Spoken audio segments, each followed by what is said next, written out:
This is absolutely pathetic work. That's what he said to me, right there, in front of everyone. 32 executives sitting around that glossy conference table, watching me like I was some kind of car crash they couldn't look away from. I remember the way he picked up my proposal, this thing I'd spent 6 months of my life on pinched between his thumb and forefinger like it was contaminated. Then Garrett Vaughn, CEO of one of the biggest players in the industry, the man who'd built his reputation on brutal honesty, tore my contract in half. Not metaphorically, literally tore the paper in half. 2.8 million? This is what you think your idea is worth? You're clearly not ready for the big leagues. I'm Thea, by the way. Thea Reeves, 34 years old, and at that moment about ready to either vomit, cry, or possibly commit a felony. I'd always been the responsible one, the woman who worked twice as hard as everyone else, who triple-checked everything, who never raised her voice even when she should have. But something inside me broke that day, not in the way Garrett probably hoped, not a breakdown, not tears, something else entirely. When he finished his little performance, tossing the torn contract onto the table between us, everyone expected me to crumble. Instead, I looked him directly in the eyes. "You're absolutely right, sir." The room went silent. Garrett blinked twice, clearly thrown off by my calm acceptance. "I'm clearly not ready for your league." I stood up, gathered my materials with steady hands. "Thank you for your time." As I walked out, I could hear the murmuring start behind me. Nobody walks out on Garrett Vaughn, especially not after he's eviscerated them. But I wasn't walking out defeated. I was walking out with purpose. Before I go deeper into this story, I'd really appreciate if you could hit the like button if you've ever dealt with someone who tried to humiliate you. Leave a comment too if you've had your own revenge moment. I read all of them, I promise. So here's the thing about Garrett Vaughn. On paper, he was untouchable. 46 years old, net worth somewhere north of 300 million, featured in all the business magazines, donated to all the right charities, had a beautiful wife named Elise, who ran some prestigious foundation, 2 perfect children at elite private schools, a reputation for being tough but fair. But nobody gets that powerful by being fair. I'd been working as director of new acquisitions at a competing firm. Smaller, hungrier.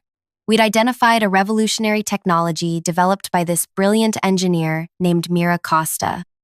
Her work could literally change how an entire segment of our industry operated, and Garrett wanted it. What he didn't know was that I'd spent the last year getting to know Mira, not as a potential acquisition, but as a human being. Her sister had a rare form of muscular dystrophy. Mira had developed her technology partly to help people like her sister. She wasn't in it just for money. She wanted her work to mean something. The proposal I brought to Garrett wasn't just about numbers. It was a carefully structured deal that would have given Mira creative control, guaranteed research funding for 5 years, and included a partnership with a leading medical research foundation. The 2.8 million was just the upfront payment. The full deal was worth much more, but structured in a way that protected Mira's vision. But Garrett didn't bother to read past the first page. He saw the initial number and made his judgment. Pathetic, he'd called it. I got into my car in the underground parking garage and just sat there for almost an hour, not crying, not panicking, just thinking. About all the times I'd seen Garrett and men like him destroy people's careers over ego. About all the brilliant women I'd watched leave the industry because they couldn't take one more day of being talked over, passed over, or pushed out. I thought about Lydia, my former colleague who'd attempted suicide after Garrett had publicly ridiculed her marketing strategy, then implemented it himself 6 months later, taking all the credit when it succeeded. I thought about Javier and RD, who'd been forced to sign away his patent rights under duress, then was fired a week later for performance issues. That's when I decided Garrett Vaughn was going to learn what pathetic truly meant. Now, I need to be clear about something. I didn't want revenge in the Hollywood sense. I didn't want to kill him or ruin his family or anything stupid like that. I wanted justice. I wanted him to feel what it was like to be humiliated, to have everything you've worked for treated like garbage. And most importantly, I wanted to make sure he couldn't do this to anyone else. I went home that night and made a list. Not of crazy revenge scenarios, but of Garrett's vulnerabilities. Every powerful person has them, even if they don't show. First, his reputation. Garrett built his entire identity around being seen as a business genius, a visionary. He needed constant validation about his intelligence. Second, control. He micromanaged everything, couldn't delegate, couldn't stand not being the smartest person in any room. Third, his marriage. There were rumors, always carefully suppressed, about trouble between him and Elise. Nothing specific, but enough to make me think there was something there. Fourth, his company's upcoming IPO. They were 6 months away from going public, and Garrett had been pumping the valuation, making promises to investors that would be nearly impossible to keep. The next morning, I called Mira Costa. I told her exactly what happened in that meeting room. "I'm not surprised," she said. "He tried to approach me directly 3 months ago, offered me a partnership that would have basically given him ownership of everything I've built." That's when she told me something I hadn't known. Garrett had threatened her. Subtly, of course. He was too smart for direct threats. But he'd made it clear that if she didn't sell to him, he would make sure her technology never made it to market. "He has a lot of friends in regulatory circles," Mira said, "and he mentioned how easy it would be for someone to question the safety protocols of my systems." That was the moment I knew I couldn't just walk away. This wasn't just about my humiliation anymore. This was about stopping someone who was actively harming innovation and the people behind it. "Mira," I said, "what if I told you there's a way to get your technology to the people who need it? Make sure you maintain control, and teach Garrett Vaughn a lesson he'll never forget." There was a pause on the line. Then Mira said 5 words that changed everything. "I'm listening. What's your plan?" The plan took shape over the next 2 weeks. I reached out to contacts. I trusted people who'd had their own Garrett Vaughn experiences. Turned out, there were a lot of them. Nadine, a former board member who'd been forced out after questioning Garrett's accounting practices. She still had friends in the company and access to information that wasn't public. Elliot, a journalist who'd tried to write a story about Garrett's business tactics 3 years earlier, only to have it killed after Garrett threatened the publication with a lawsuit. He'd been gathering evidence ever since, waiting for the right moment. Devin, a programmer who'd worked directly under Garrett for 2 years before being fired for lack of innovation, right after Devin had shared a breakthrough idea that Garrett later claimed as his own. And most surprisingly, Elise Vaughn herself. I hadn't planned to involve Garrett's wife, but Nadine suggested it. Apparently, Elise had been looking for a way out of her marriage for years. Garrett had threatened to destroy her if she ever left him, using his influence to make sure her foundation would lose all its funding. "She hates him more than any of us," Nadine told me, "but she's terrified of him too." I arranged to meet Elise under the pretense of discussing a donation to her foundation. We met at a small cafe across town, far from anywhere Garrett or his associates might be. The woman who sat across from me didn't look like the confident, polished philanthropist I'd seen in photos. She looked exhausted, wary. When I carefully brought up my real reason for meeting her, I expected denial, maybe anger. Instead, she laughed, a hollow, terrible sound. "You have no idea what he's really like," she said. "The man you saw humiliate you? That's his good side." Then she rolled up her sleeve. The bruises were fading but still visible. 4 distinct finger marks around her wrist. "He's very careful," she said quietly. "Never leaves marks where anyone can see them. Never loses control in public. It's all calculated." I felt sick. This wasn't what I'd expected. This was worse. Much worse. "I can't be directly involved," Elise said, "but I can give you information. And when the time comes, I'll corroborate whatever needs corroborating." That night, I couldn't sleep. The plan I'd been forming suddenly felt inadequate. This wasn't just about business anymore. This was about stopping someone truly dangerous. I called Mira the next morning. "The plan is changing," I told her. "Are you still in?" "After what you just told me about Elise. More than ever." We set things in motion. Mira reached out to Garrett directly, told him she'd reconsidered his offer, said she'd had a falling out with me and was interested in working with him instead. Garrett, predictably, was delighted. He invited her to his office for a private meeting the following week. Meanwhile, I worked with Elliot to prepare everything we'd need. Devin created a secure communication system for all of us, one that couldn't be traced back to any of us. Nadine provided us with internal documents showing how Garrett had been systematically inflating the company's value ahead of the IPO. Not just normal corporate optimism, actual fraud. Numbers changed, projections manipulated, problems hidden. Elise gave us something even more damning. Recordings, dozens of them. Garrett, verbally abusing her. Garrett, on business calls, ordering his team to falsify reports. Garrett, threatening a former employee who'd filed a sexual harassment complaint. He doesn't know I have these, Elise told me. He thinks I'm too stupid, too scared to protect myself. The day of Mira's meeting with Garrett arrived.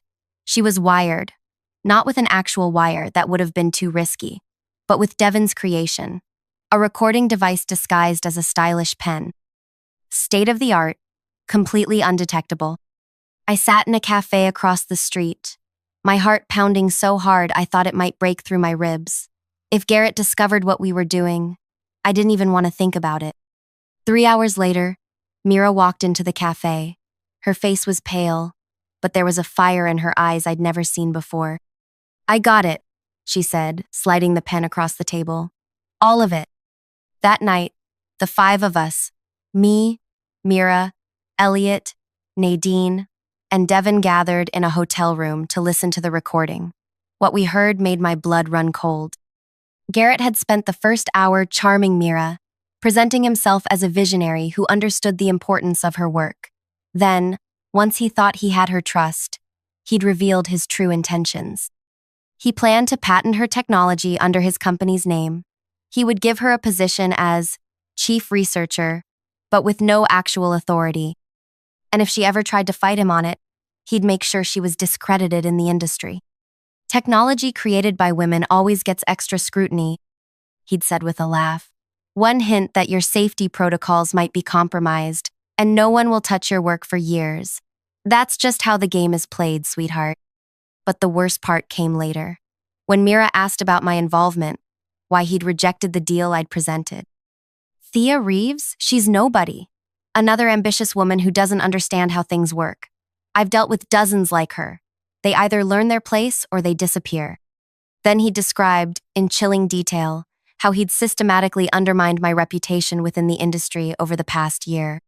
How he'd spoken to my bosses, suggesting I was unstable, difficult to work with. How he'd blocked potential job opportunities without my knowledge.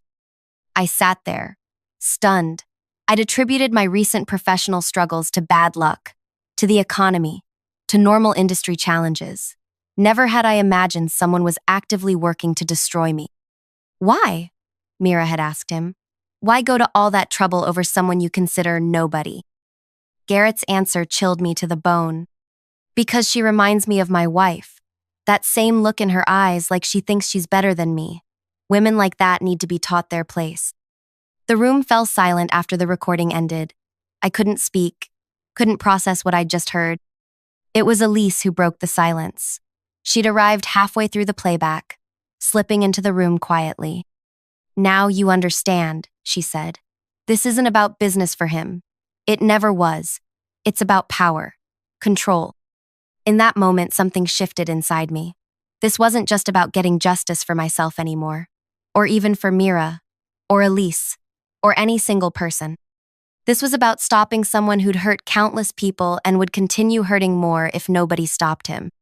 I looked around the room at these people who'd trusted me, who'd risked so much already. They were waiting for me to tell them what came next.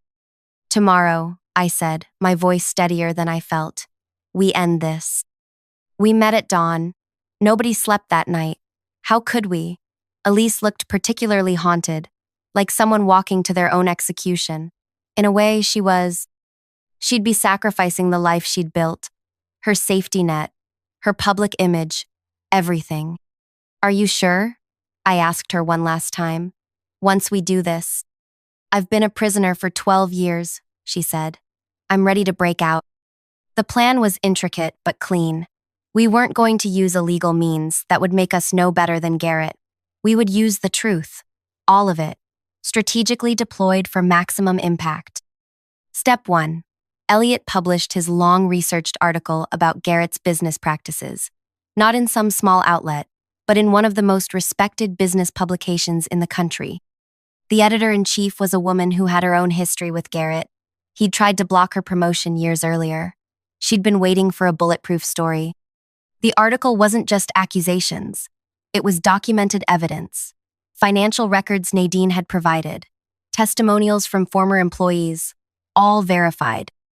And most damning, direct quotes from the recordings Mira had made, alongside historical patterns of behavior documented by others. By 9 a.m., the article was live. By 9:15, Garrett was calling an emergency board meeting. Step 2. While Garrett was locked in that boardroom, desperately trying to control the narrative, Devin activated the secure server we'd created. Onto it went everything. The full recordings, both Mira's and Elise's, the internal documents showing financial fraud, emails Garrett had sent threatening various people over the years, forwarded to us by recipients who'd been too afraid to use them before, but now saw an opportunity for justice. We didn't release this publicly. Instead, Devin sent access to 3 specific groups: the SEC investigators who'd been quietly looking into the company's pre-IPO claims, the board members currently sitting in that emergency meeting with Garrett, and the 5 largest institutional investors backing the IPO. Step 3. Elise held a press conference. Not about Garrett specifically. That would have seemed like a bitter wife's revenge. Instead, she announced a new initiative through her foundation focused on workplace harassment and domestic abuse among high-profile executives. Too often, she said to the cameras, we assume power and character go hand in hand. They don't. Sometimes the most powerful people are the most damaged, the most dangerous. She never mentioned Garrett by name. She didn't have to. The timing said everything. By noon, Garrett's carefully constructed world was collapsing. The board meeting had devolved into chaos after members started receiving and reviewing the evidence on their devices. 2 board members walked out immediately, unwilling to be associated with what they were seeing. Investors were pulling out of the IPO, the stock was plummeting, and reporters were calling everyone connected to the company. And where was I during all this? Sitting in Garrett's office, waiting for him. His assistant had been easy to get past. I'm here to apologize to Mr. Vaughn. I told her about the misunderstanding with the Costa proposal. She'd looked skeptical but buzzed me in. Garrett was still in his emergency meeting, but she said he'd be back any minute. I sat in one of the chairs facing his desk, calm in a way I'd never felt before. Not happy, not triumphant, just centered, like I was exactly where I needed to be. The door flew open 40 minutes later. Garrett stormed in, his face contorted with rage. He didn't even notice me at first, slamming the door behind him and going straight to his desk where he gripped the edge so hard his knuckles went white. When he finally looked up and saw me sitting there, the shock on his face was almost comical. "What the hell are you doing in my office?" he snarled. I smiled. Not a vindictive smile, just a calm one. I wanted to be here for this moment. What moment? The moment I call security to drag you out of here? The moment you realize it's over, Garrett. His face flushed dark red. You think that hit piece is going to hurt me? I've survived worse. By next week, no one will remember it. It's not just the article, I said quietly. It's everything. The SEC has your financial records. The board has the recordings, all of them, including the ones Elise made at home. Your investors have pulled out. The IPO is dead. I watched as understanding dawned on his face, followed by disbelief, then rage, then most satisfyingly fear. You can't prove anything, he said, but his voice had lost its certainty. We already have. I stood up slowly. You're done, Garrett. Your board is meeting right now to discuss your removal. The DA's office is reviewing evidence of financial fraud. And Elise has filed for divorce, along with a restraining order detailing 12 years of abuse. He lunged toward me then, around the desk, his hand raised. I didn't flinch, didn't move. That would be a mistake, I said, nodding toward his raised hand. There are cameras in this room. Your cameras. And right now, I guarantee people are watching the feed very carefully. His hand dropped. For a moment, he seemed to shrink before my eyes, no longer the towering figure who had torn my contract, but just a man, a small, angry man whose power was evaporating by the second. Why? He finally asked. Because I rejected your pathetic proposal? Because I hurt your feelings? This is what women do. They can't handle business, so they make it personal. I almost laughed. Even now, he couldn't see it. This isn't about my feelings, Garrett. It's about justice. For Lydia, who almost died because of you. For Javier, whose innovation you stole. For Elise, who endured your abuse for 12 years. For Mira, whose life's work you tried to steal. And yes, for me too. But mostly, it's for everyone you would have hurt next. I walked to the door, then turned back one last time. You called my work pathetic, but here's the thing about my work. It stands on its own merits. Can you say the same? I walked out without waiting for his answer. I didn't need to hear it. The answer was playing out across news sites, across the stock ticker, across the faces of people in the building who were frantically packing up their desks as the company imploded. Outside, the others were waiting for me. Mira, Nadine, Devin, Elliot, and Elise, looking simultaneously terrified and more alive than I'd ever seen her in photos. Is it done? Mira asked. It's done, I confirmed. What happened next unfolded with a speed that surprised even me. By evening, Garrett had been removed as CEO by unanimous board vote. By the next morning, the SEC had formally announced an investigation. By the end of the week, criminal charges related to financial fraud were filed. Elise's divorce filing included damning evidence of physical and emotional abuse, and despite Garrett's attempts to fight it, the judge granted her everything she asked for, including full control of the charitable foundation they'd started together. Mira's technology found a home with a smaller, more ethical company, one that gave her full creative control and a genuine partnership. The deal I structured for her ended up being worth far more than the $2.8 million Garrett had mocked. As for me, the strangest thing happened. After the story broke, my phone started ringing. Other companies, impressed by what they'd seen as strategic brilliance rather than revenge, wanted me on their teams. Former colleagues reached out to reconnect. For the first time in my career, I had options, real ones.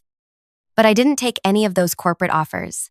Instead, Mira and I started our own firm, specializing in helping female innovators bring their technology to market without losing control of their vision. We called it Restitution Partners. A little on the nose, maybe, but it felt right. 3 months after that day in Garrett's office, I got a letter. No return address, but the expensive stationery told me who it was from before I even opened it. Inside was a single sentence in Garrett's handwriting. I underestimated you. No apology, no admission of wrongdoing, just recognition that he'd misjudged me. Coming from him, it was practically a surrender. I didn't respond. Some people don't deserve the courtesy of a reply. Elise came to work with us 6 months later, bringing her foundation's resources to help support women who'd faced similar situations. Together, we created a network of legal, financial, and emotional support for people targeted by abusive power figures in the business world. And Garrett? Last I heard, he was living in a modest condo in Arizona, working as a consultant for small businesses. Nobody at his level would touch him anymore. His reputation, the thing he valued above all else, was destroyed beyond repair. The company he'd built recovered eventually, under new leadership that prioritized ethics and innovation equally. Some of the people he'd hurt found healing in seeing justice done. Others just wanted to move on. Both reactions were valid.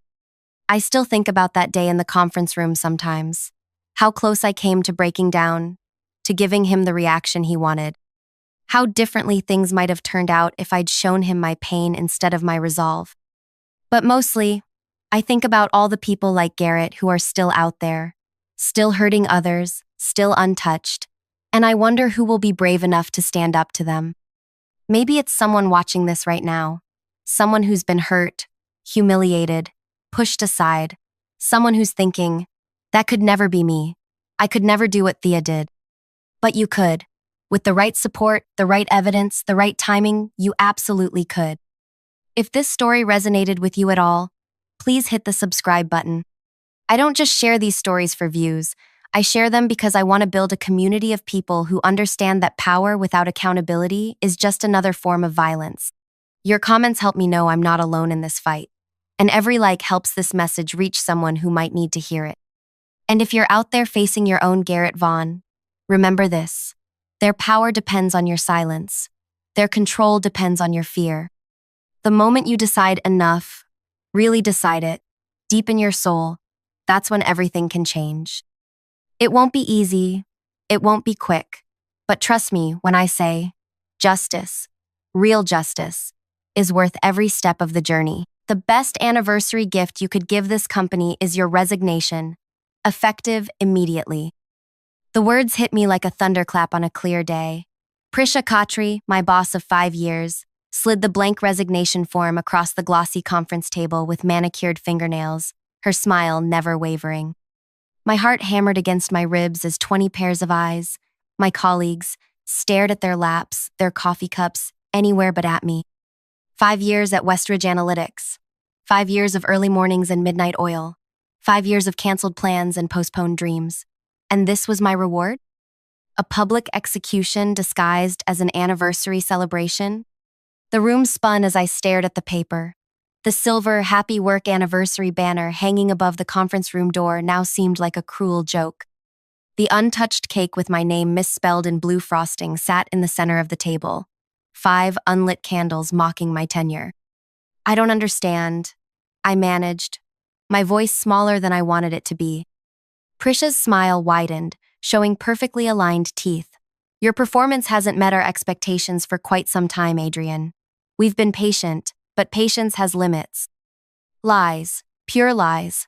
Just last quarter, my client retention strategy had saved the company millions. But as I opened my mouth to defend myself, Prisha raised her hand. This isn't a negotiation. It's a courtesy. Sign now, and we'll provide a neutral reference. Make this difficult. She let the threat hang unfinished. I took the pen, my fingers trembling with rage rather than fear. As I signed my name, Adrian Locklear, a plan began forming in my mind. A plan that would make Prisha regret this moment for the rest of her career. What happened next would change everything.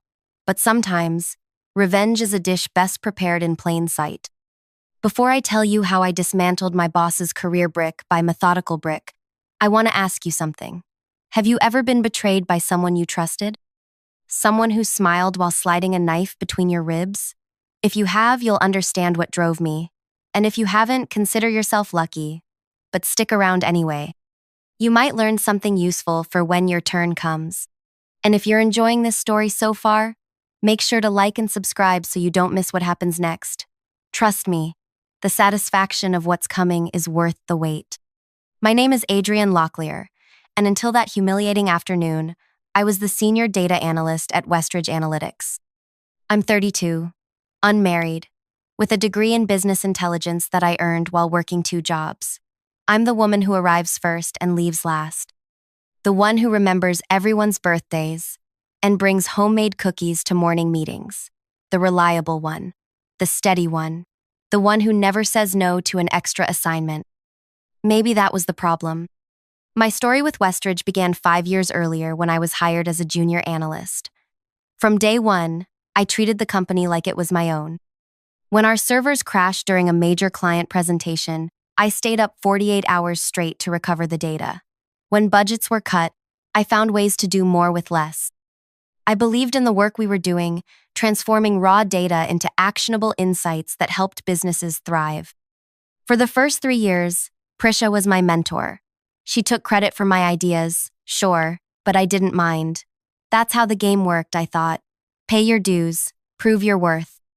Climb the ladder. Prisha had hired me when other companies wouldn't look twice at my unconventional resume. I owed her. Until I didn't. The shift happened gradually, then suddenly, like walking into quicksand. First came the exclusion from meetings I'd previously attended. Then assignments that once fell to me were redistributed. My emails went unanswered for days. My suggestions in meetings were ignored. only to be praised when repeated by someone else minutes later. "You're being paranoid," my colleague Milo told me when I confided in him. "Prisha thinks you're brilliant. Everyone does." But I wasn't paranoid. Something had changed, and I couldn't figure out what. Then came the Knox project. Our biggest potential client, Knox Industries, needed a complete overhaul of their data management systems. The contract would be worth millions, enough to put Westridge on the map nationally. Our team was tasked with creating the proposal. I spent weeks researching, analyzing, crafting the perfect pitch. I created a customized dashboard that would give Knox real-time insights into their supply chain, something no competitor was offering. The night before the presentation, I emailed the final materials to Prisha, copying the team. "Outstanding work," she replied. "This could be the one that changes everything." She wasn't wrong. The morning of the presentation, I arrived early to set up, only to find the conference room already prepared. Prisha was there, reviewing slides I didn't recognize. "What happened to the materials I sent?" I asked. She barely glanced up. "I made some adjustments, nothing major." But they were major. My name had been removed from the proposal. My custom dashboard was there but attributed to the leadership team. My weeks of research presented as collective effort. "Don't look so wounded, Adrian," Prisha said, noticing my expression. "This is how business works. Knox wants to know they're dealing with decision makers." I swallowed my objections and sat through the presentation, watching Prisha take sole credit for my work. Knox signed the contract that afternoon, our biggest win ever. Prisha was promoted to vice president the following week. I received a gift card to a coffee shop. That should have been my warning sign. Instead, I doubled down, working harder, staying later, determined to prove my value. I maintained detailed records of my contributions, not out of suspicion, but because I was proud of my work. Each project folder contained every email, every draft, every piece of feedback. A digital breadcrumb trail of my professional life. Little did I know how valuable those records would become. 6 months before my 5th anniversary, Westridge landed another potential game changer, Elara Tech, a rising star in the industry. They needed a complete analytics solution, and they needed it fast. The CEO assigned the project to Prisha's department. "Adrian, you'll take point," Prisha announced in the team meeting. "Your experience with Knox makes you perfect for this." I was elated, finally. Recognition, the chance to lead a major project from start to finish. I threw myself into it completely, canceling a long-planned vacation, working through weekends. I developed an innovative predictive model that could save Elara millions in preventable losses. The presentation was scheduled for Monday. On Friday afternoon, Prisha called me into her office. "We need to talk about Elara," she said, her voice oddly flat. "I just finished the final projections," I said, excited to share the results. "The savings potential is even higher than we estimated." "There's been a change of plan. Theo will be leading the presentation." Theo, her nephew who'd joined the company 3 months earlier with no relevant experience. "But why?" I stammered. "Elara's executives are traditional. They respond better to male presenters. She wouldn't meet my eyes. It's nothing personal." "Nothing personal. Just the theft of weeks of my life. Just another erasure." "Theo doesn't understand the model," I protested. "He wasn't involved in developing it." "He'll manage. I've added my name as co-creator, so I'll be there to answer any technical questions." I sat there, speechless with rage and disbelief. "Is there a problem?" she asked, finally looking at me. Yes, there was a problem. A massive problem. But I smiled and said, "No problem at all." That weekend, I did something I'd never done before. I made copies of everything related to the Elara project. Every email, every draft, every late-night revelation. I documented my hours, my insights, the evolution of the predictive model from concept to completion. I compiled it all into a detailed report, a record of truth. Not for revenge. Not yet. Just as insurance. Monday came. I watched from the back of the room as Theo fumbled through my presentation, mispronouncing terms I'd created, misrepresenting data I'd meticulously analyzed. Prisha jumped in repeatedly to correct him, claiming shared credit with every intervention. Alara signed the contract anyway. Theo received a promotion.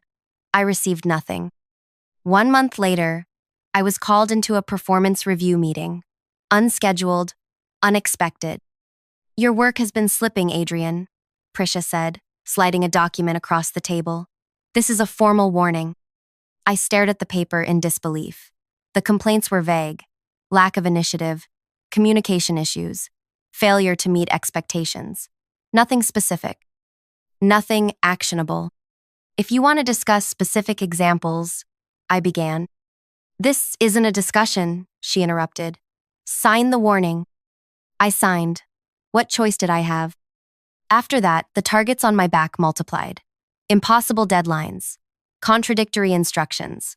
Projects reassigned without notice. Meetings rescheduled without telling me. Each misstep, engineered or genuine, documented in my personnel file. Still, I persisted. I kept my head down and did the work. I continued building my shadow archive of contributions, saving emails, documenting conversations, not out of paranoia, but because something told me I would need proof someday. Then came my work anniversary, the day everything changed.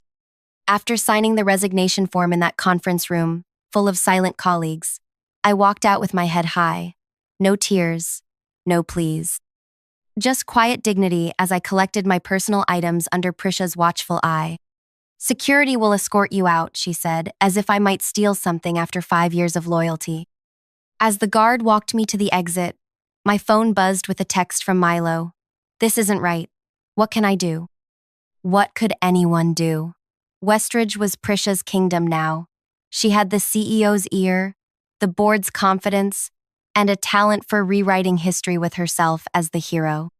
But I had something she didn't know about, something powerful. The truth, documented, dated, undeniable. In the parking lot, I sat in my car and finally let the tears come. 5 years gone, my reputation in tatters, my future uncertain. For 10 minutes, I allowed myself to feel everything: the hurt, the rage, the humiliation. Then I dried my eyes, started the engine, and began to plan. Not a tantrum, not a lawsuit, something more elegant, more complete. I drove to the office of Westridge's biggest competitor. But wait, I'm getting ahead of myself. Before I reveal what happened in that meeting, you need to understand just how thoroughly Prisha had underestimated me. You see, while she was busy taking credit for my work, I was quietly becoming indispensable to our clients. They didn't care about titles or organizational charts. They cared about results, and I was the one who delivered them. Knox Industries, Alara Tech, Pinnacle Systems. I knew their data inside and out. I had built relationships with their analysts, their IT departments, their decision makers. I had solved problems Prisha didn't even know existed. And I had documented everything. That night, after being forced to resign, I sat at my kitchen table surrounded by files, digital and physical. 5 years of work, 5 years of stolen credit, 5 years of building solutions that had made Westridge millions. My fingers hovered over my laptop keyboard. One email could expose everything. One post could burn it all down. The temptation was overwhelming. But revenge born of anger leaves evidence. It betrays itself. And I wasn't angry anymore. I was something much more dangerous. I was methodical. What happened next would either restore my career or end it forever. As I typed the first words of an email that would change everything, I realized there was no turning back. The question wasn't whether Prisha would pay for what she'd done. The question was whether I could make her downfall look like justice rather than revenge. And as my plan took shape in the quiet hours of that night, I knew the answer was yes. Because the most devastating weapon against a liar isn't anger. It's truth. The morning after my forced resignation, I woke with purpose rather than despair. While Prisha probably expected me to be hiding under my covers, I was at my laptop by 6 a.m., coffee in hand, mapping out my next moves with surgical precision. First, I requested my exit interview with Human Resources. Standard procedure, that even Prisha couldn't block. Marlo, the HR director who'd been with the company since its founding, seemed genuinely confused by my departure. "Your performance metrics are consistently exceptional," she said, reviewing my file. "There's nothing here that suggests termination was warranted." I maintained a neutral expression. I wasn't terminated. I resigned. At Prisha's suggestion, Marlo's eyebrow arched slightly. I simply smiled. "I believe it's best for all parties if I move on." Marlo studied me for a moment. "Adrian, off the record, is there something I should know?" The invitation to vent, to accuse, to expose Prisha dangled before me like ripe fruit, but premature accusations would only paint me as a disgruntled ex-employee. Instead, I took a different approach. "Actually, there is something," I said. "I'd like to request a brief meeting with Emmett."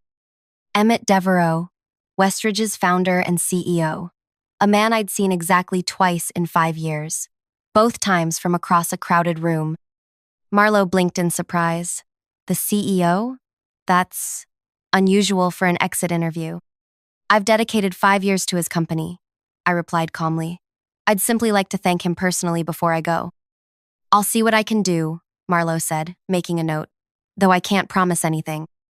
I thanked her and left, knowing that my unusual request would spark curiosity. In a company culture built on hierarchy and protocol, asking to see the CEO was like a village peasant requesting an audience with the king. It would raise questions exactly as I intended.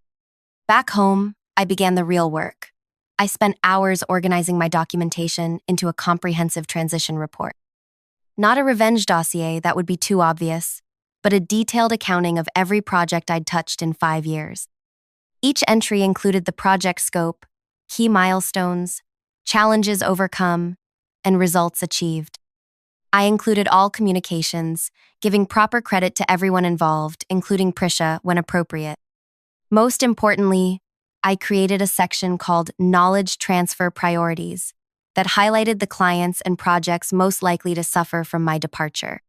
For each, I included contact information, outstanding issues, and recommended actions. Nothing accusatory, just practical information any responsible departing employee would provide. The completed document ran to 126 pages. At 9:17 the next morning, my phone rang with an unknown number. "Ms. Locklear? This is Emmett Devereaux's office. The CEO has agreed to meet with you tomorrow at 11 a.m. for 15 minutes. My heart skipped. "Please thank him. I'll be there." That night, I couldn't sleep. Not from nervousness, but from anticipation. I rehearsed what I would say, how I would say it. The key was to appear grateful, not bitter. Professional, not vengeful. To plant seeds rather than make accusations. When I arrived at Westridge the following day, the security guard who had escorted me out just days before looked startled. "I have an appointment with Mr. Devereaux," I explained, showing the email confirmation. His eyebrows shot up. "Yes, ma'am. Top floor, end of the hall." The elevator ride gave me time to steady my breathing. I was dressed not for a job interview, but for a business meeting. Confident, but not aggressive. I carried a leather portfolio containing a printed copy of my transition report, its digital version already sent to Emmett's executive assistant. His office was exactly what you'd expect from a tech CEO who'd built his company from nothing. Spacious, but not ostentatious, with clean lines and large windows overlooking the city. The man himself rose from behind his desk as I entered, shorter than I expected, with kind eyes that had probably seen every trick in the business playbook. "Ms. Locklear," he said, extending his hand. "I understand you're leaving us after 5 years." "Yes, sir. Thank you for making time to see me." He gestured to a chair. "I make time for employees who've contributed significantly to our growth. Your name has appeared in several success stories that have crossed my desk, particularly Knox and Alara." I kept my expression neutral despite the surge of validation. I was fortunate to be part of those projects. "So why leave? Marlo mentioned your resignation was unexpected." Here was my opening, but instead of launching into accusations, I placed my portfolio on his desk. "Before I answer that, I'd like to give you this. It's a comprehensive transition report covering all my projects. I believe in leaving things better than I found them. Emmett looked surprised as he flipped through the document. This is unusually thorough. I care deeply about Westridge's success, even as I move on. He studied me for a moment. You didn't answer my question. Why leave? I met his gaze steadily. It seemed the appropriate time for a change. By the way, I've received several offers from competitors, but I've declined them all. I respect this company too much to take our strategies elsewhere. That caught his attention. He leaned forward slightly. Which competitors? I named 3. All firms that had indeed approached me over the years. Emmett's expression shifted subtly. You said you were part of the Knox and Alara projects, he noted. My understanding is that you were instrumental in both. Every success at Westridge has been a team effort, I replied diplomatically. Of course. He paused, studying me. Tell me about the predictive model for Alara. Prisha presented it as a breakthrough. It certainly represented a new approach, I agreed. And your contribution to it? I hesitated just long enough to appear modest rather than boastful.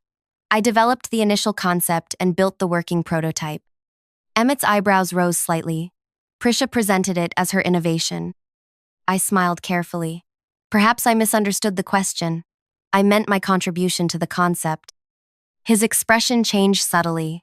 He asked more specific questions about the model's development, technical details that only its creator would know intimately. Each answer I provided revealed my deep knowledge of its creation. The meeting extended well beyond the scheduled 15 minutes. Your transition report, he said eventually, tapping the document. You've included attribution for all team members on each project. Proper credit is important in collaborative environments, I replied. Indeed it is. He studied me with new interest. One last question, Ms. Locklear. If you were to stay at Westridge, what position would you feel qualified to hold? The question caught me off guard. That's no longer relevant, sir. Humor me. I considered carefully. Based on my experience and results, I believe I could effectively lead the analytics division. Prisha's position. Emmett nodded slowly. Thank you for your time and for this detailed report. I wish you success in your future endeavors. As I left his office, I had no idea if my seeds had found fertile ground or if I'd just wasted my one shot at justice. The uncertainty was excruciating. 2 days later, while clearing out my apartment for a planned move to another city, my phone rang. Unknown number.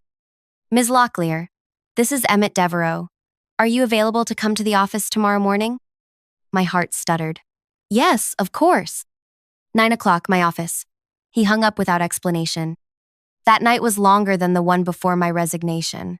What did he want? Had Prisha somehow twisted things against me? Had I miscalculated? The next morning, I arrived at Westridge at 8:45, pulse racing. The security guard nodded with unexpected respect as I signed in.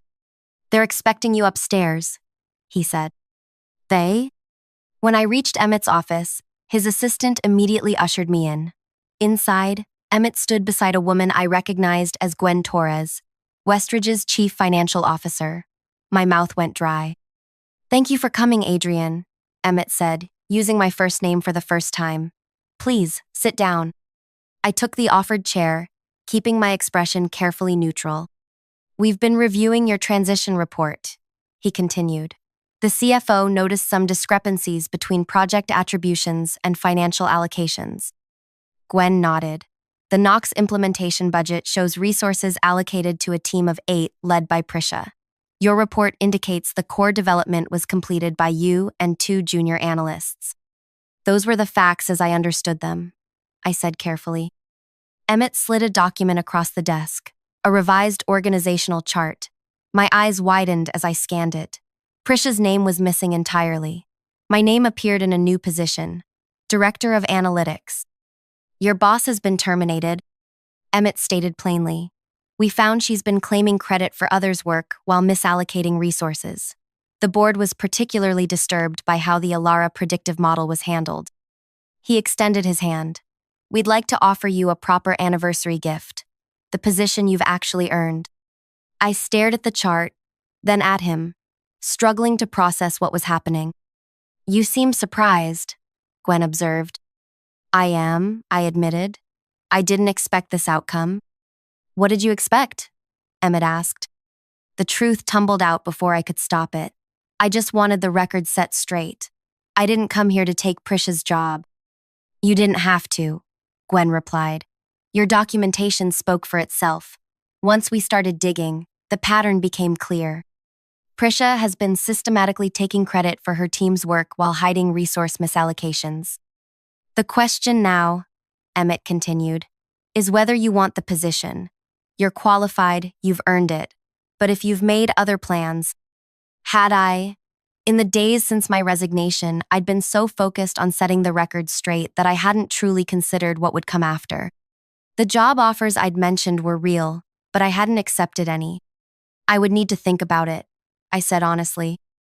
Emmett nodded. Take the weekend. But know this, we value integrity here.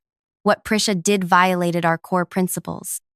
What you did, creating a detailed, factual record without accusations or demands, demonstrated exactly the leadership qualities we need. As I left the building, my phone buzzed with messages from former colleagues who'd already heard the news of Prisha's departure. Word travels fast in corporate ecosystems. Milo's message stood out. Is it true? Did you slay the dragon? I didn't answer immediately.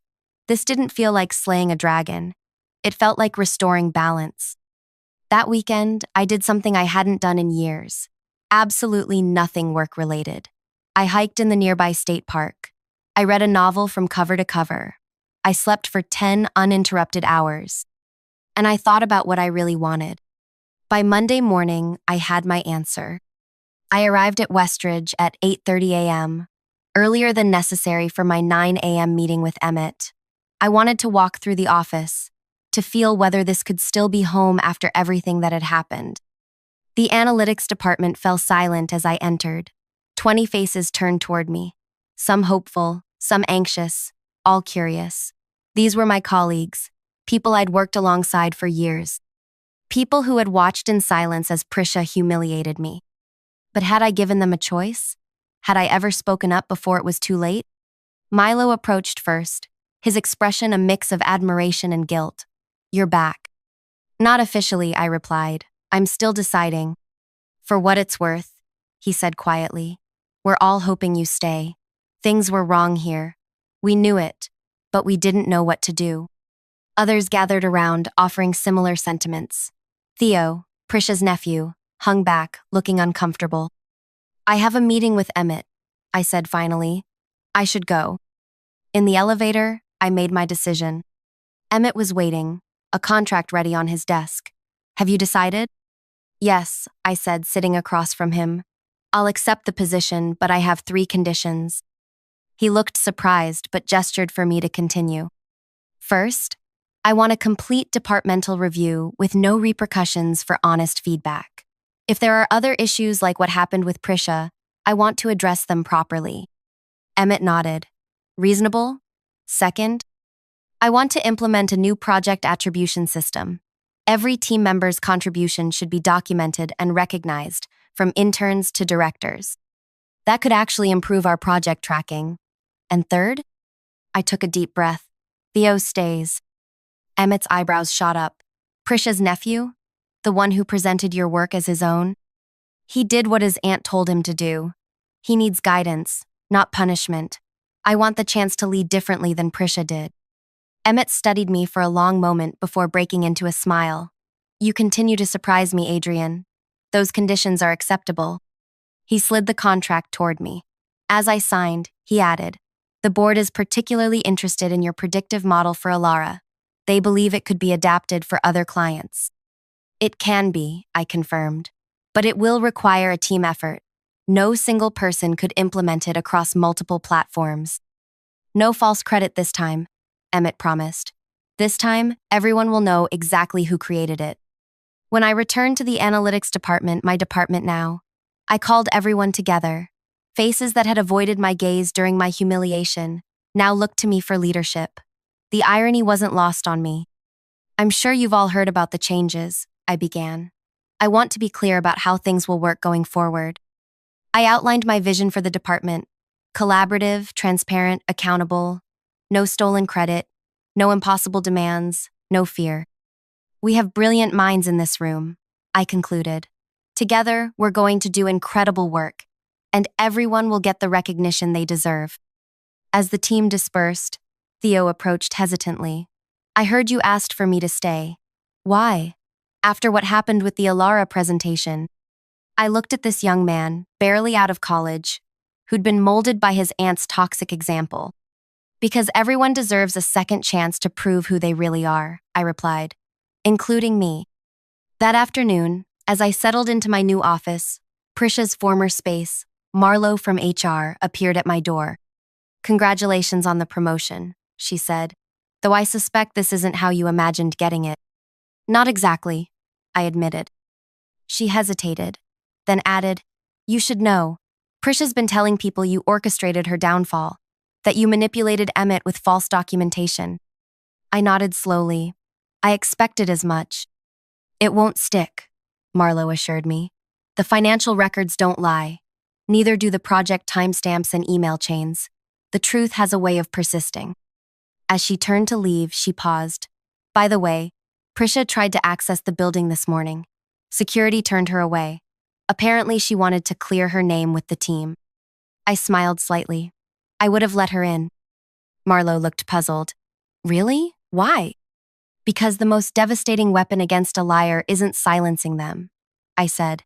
It's letting them speak while holding irrefutable proof of the truth. 3 months later, the analytics department had its most productive quarter in company history. The project attribution system I implemented became a company-wide standard. Theo developed into one of our most promising analysts once freed from his aunt's shadow. And Prisha? She found a position at a smaller firm across town. I heard she tells a different version of what happened at Westridge, one where she was the victim of corporate politics and an ungrateful protege. But here's the truth she'll never admit. I didn't destroy Prisha's career with accusations or outbursts. I didn't spread rumors or demand justice. I simply created a complete honest record of 5 years of work and placed it in the right hands. I let the truth speak for itself. Sometimes, the most powerful revenge isn't about what you do to someone else. It's about who you become despite what they did to you. I became a leader who gives credit rather than takes it, who builds others up rather than climbs over them, who documents everything not out of paranoia, but because true contribution deserves recognition. And every year on my work anniversary, instead of resignation letters, I hand out recognition awards to team members whose contributions might otherwise go unnoticed. The company calls it the Locklear tradition now. A small reminder that in the end, truth prevails. If you've ever been underestimated, overlooked, or pushed aside, remember this. Your work speaks for itself. Keep records. Stay professional. And when the moment comes to stand up for yourself, do it with dignity rather than rage. The sweetest victory isn't destroying your opponent. It's succeeding where they said you couldn't. Have you ever faced a similar situation? What would you have done in my place? Share your thoughts in the comments below. And if this story resonated with you, please like and subscribe for more real stories about overcoming workplace challenges. Remember, sometimes the best revenge isn't revenge at all. It's simply living well and letting the truth have its day. The whispers cut through the hum of conversation at the family reunion. Still in that tiny apartment? At 32? She can't even afford a house. My Aunt Marceline didn't bother lowering her voice as she spoke to my cousin Phoebe, their eyes flickering toward me across the backyard. I pretended not to hear, sipping my lemonade with a practiced calm, while something inside me crumbled. 10 years of this. 10 years of their subtle digs and not-so-subtle reminders of my supposed financial inadequacy. 10 years of smiling through their mockery, while secretly building something they couldn't imagine. I excused myself to the bathroom, counted to 60, and returned with the same pleasant expression. Let them enjoy their superiority for exactly one more day. Tomorrow, I would arrive at their doorstep with a stack of papers that would change everything. Tomorrow, they would learn that the house they'd been living in, the same house they'd kicked me out of at 18, now belonged to me. And they had exactly 60 days to pack their designer clothes and leave. If this is your first time on our channel, what you're about to hear is a true story of patience, pain, and the kind of justice that takes years to unfold. I don't share this for sympathy or validation, but because I know some of you are where I once was, underestimated and overlooked. Stay until the end, because the moment I handed them those eviction papers was just the beginning of a reckoning none of us were prepared for. And if you're enjoying this, please consider subscribing. It helps more than you know. My name is Avalora, and until 3 weeks ago, I was the family charity case. The niece whose parents died in a sailing accident when I was 8, leaving me with nothing but photographs and grief. My Aunt Marceline and Uncle Dominic took me in, a fact they reminded me of at every opportunity. "We opened our home to you," they'd say, usually after asking me to babysit their children or help with housework while my cousins enjoyed their weekends. I wasn't naturally quiet. Before my parents died, teachers described me as intellectually curious and socially confident, but grief and subtle emotional degradation can transform a child. In my aunt and uncle's household, I learned to minimize myself, to speak softly, to need less, to expect nothing. The differences in how they treated their biological children versus me weren't dramatic enough to report nothing that would interest social services. My cousins Phoebe and Winston received new clothes. I got hand-me-downs. They attended tennis lessons and science camps. I was told these activities were extras the family couldn't afford for me. They received allowances. I was told I should be grateful for room and board. I watched my aunt track every expense related to me in a small notebook she kept in her desk drawer. One day, when I was 14, I found it while looking for a stapler. Inside, columns of numbers detailed the financial burden I represented. $42.18 for school supplies. $127.65 for a dentist appointment. $83.22 for a winter coat. The final page included a running total, $38,496.73. That night, I sat on my bed, the twin mattress in the converted storage room off the kitchen, and made a promise to myself. Someday, I would pay back every penny. Someday, I would be financially independent enough that they could never again make me feel like an obligation.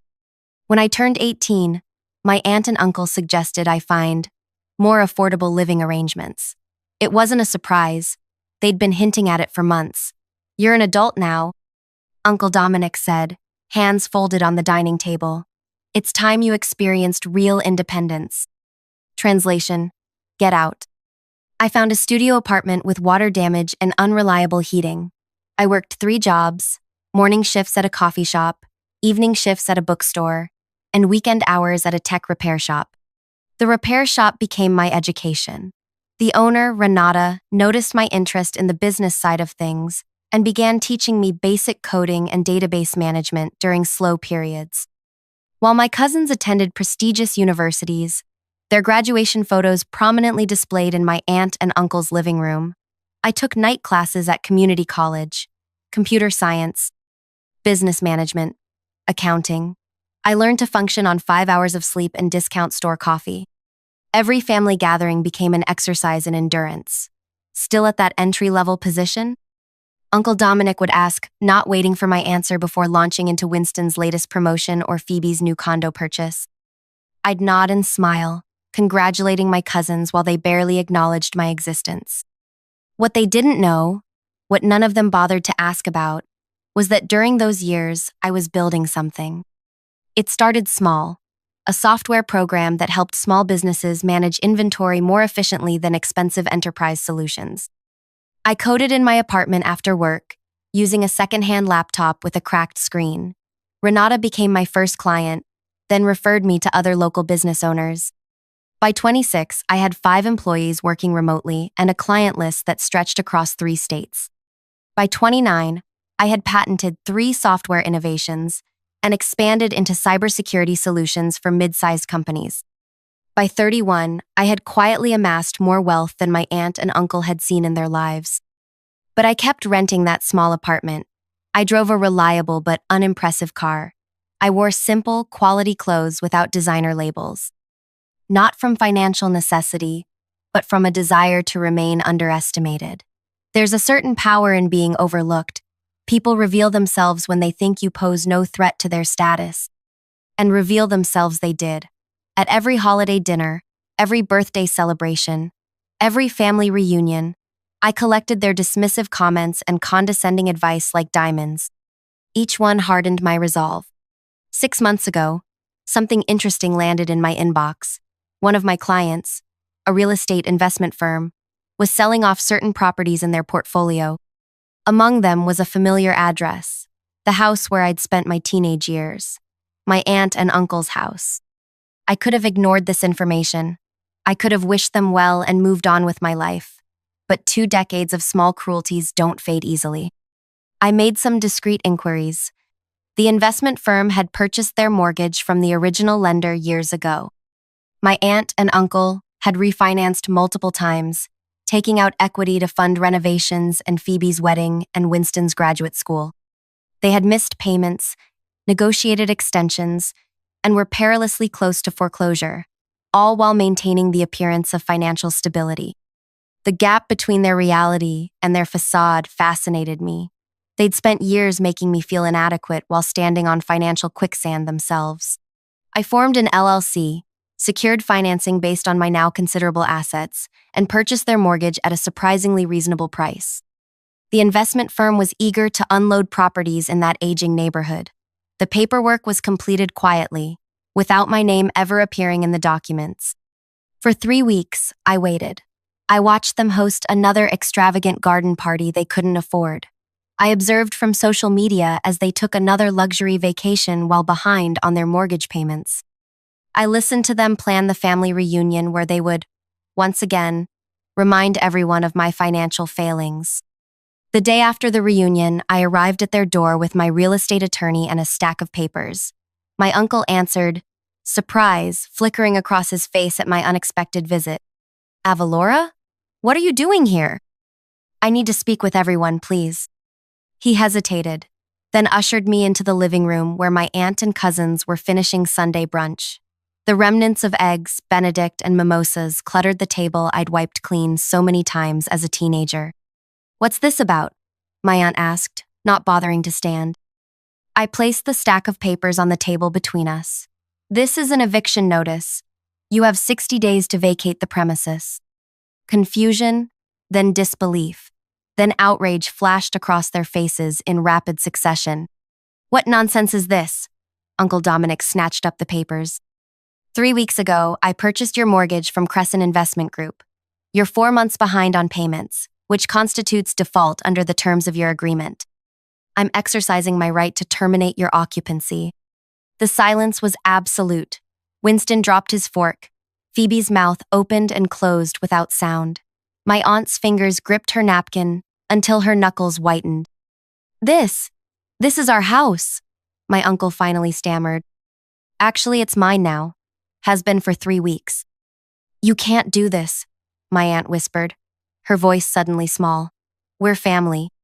The word family hung between us, loaded with 2 decades of contradictions. Family. The same justification they'd used when asking me to give up my bedroom for guests. When explaining why there wasn't money for my school trip while they renovated their master bathroom. When suggesting I find somewhere else to live at 18. This is business, I replied, echoing words my uncle had used so many times. You're welcome to apply for a new rental agreement, but the rates will reflect current market value, about 60% higher than you're paying now. I stood to leave, placing my business card on the table. My contact information, should you have questions about the eviction process. My cousin Winston, who had always been kinder than the others, looked up with genuine distress. Where are we supposed to go? I paused at the door, the weight of 20 years pressing on my chest. I hear there's an affordable apartment complex across town. The units are small, but they're a good place to start over. I would know. It's where I built my first million. If you're still with me at this point in the story, I appreciate your attention. Sometimes justice takes years to arrive, and what happened next surprised even me. The eviction notice was just the beginning. What unfolded over the next 60 days would reveal family secrets none of us were prepared to face. If you're finding value in this story, please take a moment to like this video and subscribe to our channel. Your support helps stories like mine reach those who might need to hear them most. When I walked out of my aunt and uncle's house that day, I expected to feel triumphant. Instead, I felt hollow. The momentary satisfaction of seeing their shocked expressions quickly gave way to a complicated heaviness. I'd spent years imagining this moment, yet the reality left me questioning my motivations. I drove to my apartment, yes, the same modest rental I'd lived in for years, not because I couldn't afford better, but because its simplicity kept me grounded. The building was quiet that Sunday afternoon as I climbed the stairs to the third floor, each step echoing with memories of climbing these same stairs after double shifts, my legs aching, my mind racing with business ideas. My phone began ringing before I even closed my apartment door. Winston, then Phoebe, then my aunt. I silenced each call, knowing that anything said in the heat of that moment would only escalate tensions. Instead, I opened my laptop and began drafting an email, explaining the situation more thoroughly, their options, the timeline, the legal realities. As I typed, an unexpected memory surfaced. Winston, age 12, sneaking into my room with half his Halloween candy because his parents had forbidden him from sharing with me after I'd failed to complete my chores. "They're being stupid," he'd whispered. "You're more my sister than Phoebe anyway." I paused, fingers hovering over the keyboard. Winston had been a child then, caught in the same dysfunctional family system but with the protection of being biological kin. Had I just punished him for his parents' behavior? Was I becoming what I despised? Someone who wielded financial power as a weapon? The questions lingered as I finished the email, attaching resources for affordable housing options and financial assistance programs. Whatever happened next, I wouldn't leave them without information. I'd had to find all those resources on my own at 18. I wouldn't inflict that same disorientation on them, regardless of our history. 3 days passed before anyone responded. It was Winston who broke the silence, requesting to meet at a neutral location, a park halfway between our homes. I agreed, curious about what he might say separate from his parents' influence. The park was alive with early summer energy, children climbing on playsets, couples walking dogs, elderly people feeding ducks at the small pond. Winston sat on a bench near the water, looking older than his 30 years. I sat beside him, leaving space between us. "I didn't know," he said immediately, "about how they treated you. Not really. I mean, I saw differences, but they always explained them away. Said you had different needs. Said your parents left specific instructions." I stared at him, processing his words. "Specific instructions? From my parents?" Winston nodded, gaze fixed on the pond. "They told us your parents left a letter asking them to raise you differently, more practically than us. To prepare you for a life without inheritance or privilege." He finally looked at me. I never saw the letter. I just believed them. A wave of pure fury washed through me. My parents never wrote such a letter. They died unexpectedly on a weekend sailing trip. There was no premonition, no preparations. Winston's expression crumpled. I had a feeling, especially after college, when I saw how other families treated adopted or guardian children. But it was easier to believe them than confront the alternative. The alternative being that your parents systematically mistreated an orphan child while pretending it was for my own good. He flinched but didn't argue. "They're not handling this well, Avalora. Dad's talking about contesting the purchase legally. Mom's telling everyone you've had a psychotic break. Phoebe's furious because she was counting on inheriting that house someday." I almost laughed at the absurdity. Inheriting a house that was underwater financially? They've been living beyond their means for decades. "I know that now." Winston ran a hand through his hair. "Dad lost his position at the investment firm 3 years ago. They gave him a settlement package, but it's nearly gone. He's been working contract jobs while pretending he's still employed full-time. The house was remortgaged twice to cover expenses." This information wasn't surprising, but hearing it confirmed sent an unexpected pang through me. The image I'd held of my aunt and uncle, financially secure but cruel, shifted slightly. They were still cruel, but their cruelty might have stemmed partly from their own financial anxiety. It didn't excuse their behavior, but it contextualized it. "What do you want from me, Winston?" "Time," he answered immediately. Not for them, for me. I've been living in their guest room since my divorce last year. I need a few months to find a place and get back on my feet.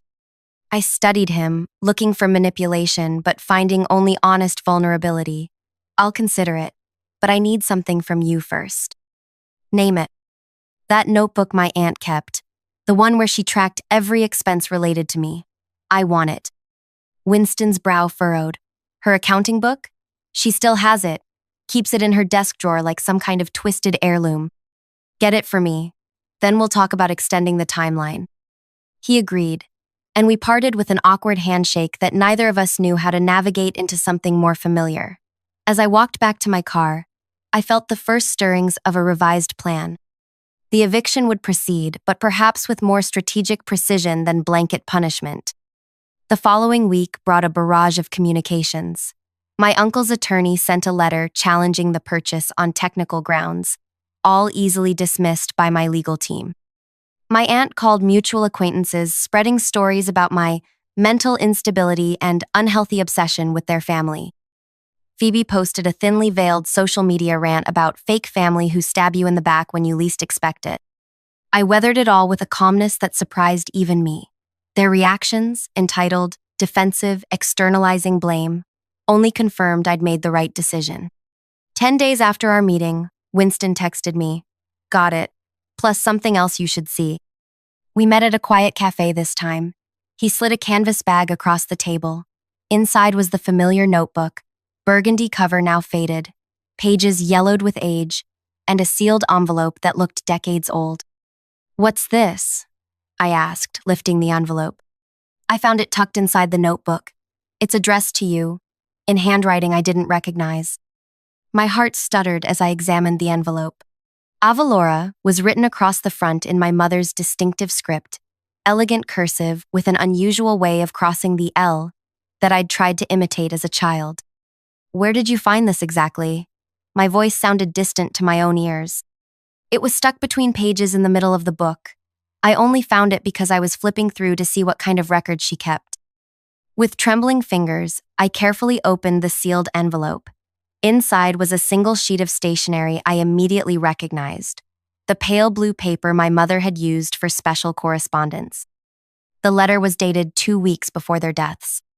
"Dear Avalora, if you're reading this, something has happened to your father and me. I pray this letter never reaches you, that we'll laugh about my unnecessary precautions years from now. But sailing can be unpredictable, and your father always says, proper preparation prevents poor performance. First and most important, we love you beyond measure. You are the joy of our lives, our greatest achievement, our continuing legacy. Second, we've made financial provisions for you. There's an education trust managed by Terrence Beaumont at First Maritime Trust. This should cover your schooling through university. Additionally, we've established a separate trust to activate on your 25th birthday, giving you time to develop your own relationship with money before receiving your inheritance.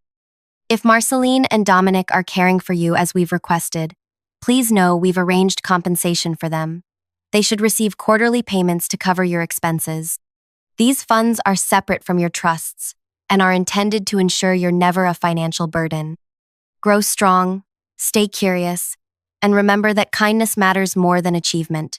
We'll love you always, wherever we are. Mom and Dad. I read the letter 3 times, each word carving new wounds. There had been trusts, there had been quarterly payments, there had been explicit instructions that I should never feel like a financial burden. And my aunt and uncle had concealed it all. "Avalora?" Winston's voice broke through my shock. "What is it?" I handed him the letter wordlessly, then opened the accounting notebook while he read. The early pages were familiar, itemized expenses for my care. But as I flipped further, I discovered entries I'd never seen before. Trust payment received, $4,500. Trust payment received, $4,500. Trust payment received, $4,500. Quarter after quarter, year after year, payments received but never used for their intended purpose. By my quick calculation, they had received over $180,000 designated specifically for my care and education. Money that had instead funded family vacations I wasn't invited on, private schools for their children while I attended underfunded public schools, home renovations while I slept in a converted storage room. When Winston finished reading the letter, he looked physically ill. I had no idea. Neither did I. My voice was calm despite the storm raging inside me. They didn't just treat me poorly, Winston. They stole from me. They hijacked my future. He placed the letter carefully on the table between us. What are you going to do? That was the question, wasn't it? The eviction now seemed almost trivial compared to this revelation. This wasn't just about petty family cruelty anymore. This was fraud, theft, possibly criminal behavior. I need time to think, I said finally, and I need to contact this Terrence Beaumont if he's still alive. Winston nodded slowly. For what it's worth, I'm sorry. Not just for what they did, but for never questioning the story they told us. As I gathered the notebook and letter, a new clarity settled over me. The eviction would proceed, but it would now be just one component of a more comprehensive reckoning. Terrence Beaumont was indeed still alive, retired from First Maritime Trust, but sharp as ever at 79. When I called the bank, they connected me with his successor, who, after verifying my identity, provided his contact information with the comment, "He'll be relieved to hear from you. He tried to locate you for years." Our meeting took place at his home, a modest house overlooking a small lake. Age had bent his tall frame, but his eyes were alert and evaluating as he invited me inside. "You look remarkably like your mother," he said as we settled in his study. Same determined expression. I'd brought the letter, which he examined with a heavy sigh. "I suspected something was wrong when your aunt and uncle refused to bring you to meetings. Banking regulations were different then. Without evidence of misconduct, I couldn't intervene directly." "What happened to the trusts?" I asked. He explained in methodical detail. The quarterly payments had continued until I turned 18, at which point my aunt and uncle had presented documentation, forged. We now realized, claiming I'd chosen to relinquish my educational trust to support their children's education instead. The educational trust was fully depleted by the time I realized something was amiss, Terrence admitted. But the second trust, the inheritance meant to activate at 25, required your in-person signature and identity verification. When you never appeared to claim it, I placed administrative holds to protect the assets. My heart pounded. "Are you saying that trust still exists?" "Indeed, and it's grown considerably over the years. Your parents were savvy investors, and the portfolio has been well managed. The current value is approximately $4.7 million. The figure struck me like a physical blow. All those years of struggle, working multiple jobs, taking on student debt, living in substandard housing. Meanwhile, millions had been waiting for me, money my aunt and uncle had tried to access but couldn't. "I'll need to verify your identity formally, of course," Terrence continued. "But once that's complete, the funds can be transferred to accounts of your choosing." I left his home with a thick folder of documents and a spinning mind. The inheritance itself was almost secondary to the confirmation of what I'd always sensed. My parents had loved me, had provided for me, had wanted me to feel secure and valued. Everything my aunt and uncle had implied about being an unwanted burden had been a lie constructed to justify their exploitation. That night, I made a series of decisions that would permanently alter my family's understanding of consequences. First, I contacted my attorney to initiate fraud investigations against my aunt and uncle. Second, I hired a forensic accountant to trace every misappropriated penny from my educational trust. Third, I modified the eviction timeline, not to extend it, but to accelerate it. They would have 30 days, not 60. The next morning, I received a call from my aunt, the first direct contact since I'd delivered the eviction notice. Her voice dripped with the artificial sweetness I remembered from childhood, when she'd put on performances of caring guardianship for outsiders. "Avalora, darling, we need to talk about this misunderstanding. Dominic and I have always wanted what's best for you." "I found the letter," I replied simply, "from my parents, and I've spoken with Terrence Beaumont." The silence that followed contained multitudes. Fear, calculation, the first dawning realization that this situation had escalated beyond her control. "Whatever you think you know," she began. "Stop. I know about the quarterly payments. I know about the educational trust you depleted. I know about the inheritance you tried and failed to access." Another silence, then a dramatic shift in tone. "You ungrateful little after everything we did for you, taking you in when no one else would, feeding and clothing you, with money specifically provided for those purposes," I countered. "Money you documented in your little notebook while pretending I was a financial drain. We deserved compensation for disrupting our lives. Do you think it was easy, suddenly having another child thrust upon us?" There it was, the truth she'd always hidden behind performative guardianship. I'd been an unwelcome obligation, even with financial incentives. "The eviction timeline has changed," I informed her. "You now have 30 days, not 60. Additionally, you'll be receiving formal notice of legal proceedings regarding the misappropriated trust funds." "You can't do this to family." Her voice had risen to a desperate pitch. "You established the rules of our relationship long ago," I replied. "I'm simply operating within the parameters you created." I ended the call and blocked her number, then did the same for my uncle and Phoebe. Winston was the only one I kept an open line to, partly because of his apparent ignorance of his parents' actions, and partly because I needed someone to communicate the changing timeline. The following weeks unfolded with the precision of well-laid plans. My legal team delivered updated eviction notices and initiated proceedings regarding the misappropriated educational trust. The forensic accountant traced payments through family accounts, revealing patterns of fraud extending beyond my situation, including tax evasion and mortgage application misrepresentations. Winston kept me informed of the family's reactions. My uncle, facing potential criminal charges, had grown despondent. My aunt vacillated between rage and panic attacks. Phoebe had fled to a friend's house, refusing to help her parents pack or plan.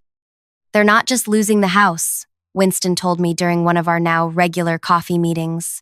"They're losing everything they thought defined them.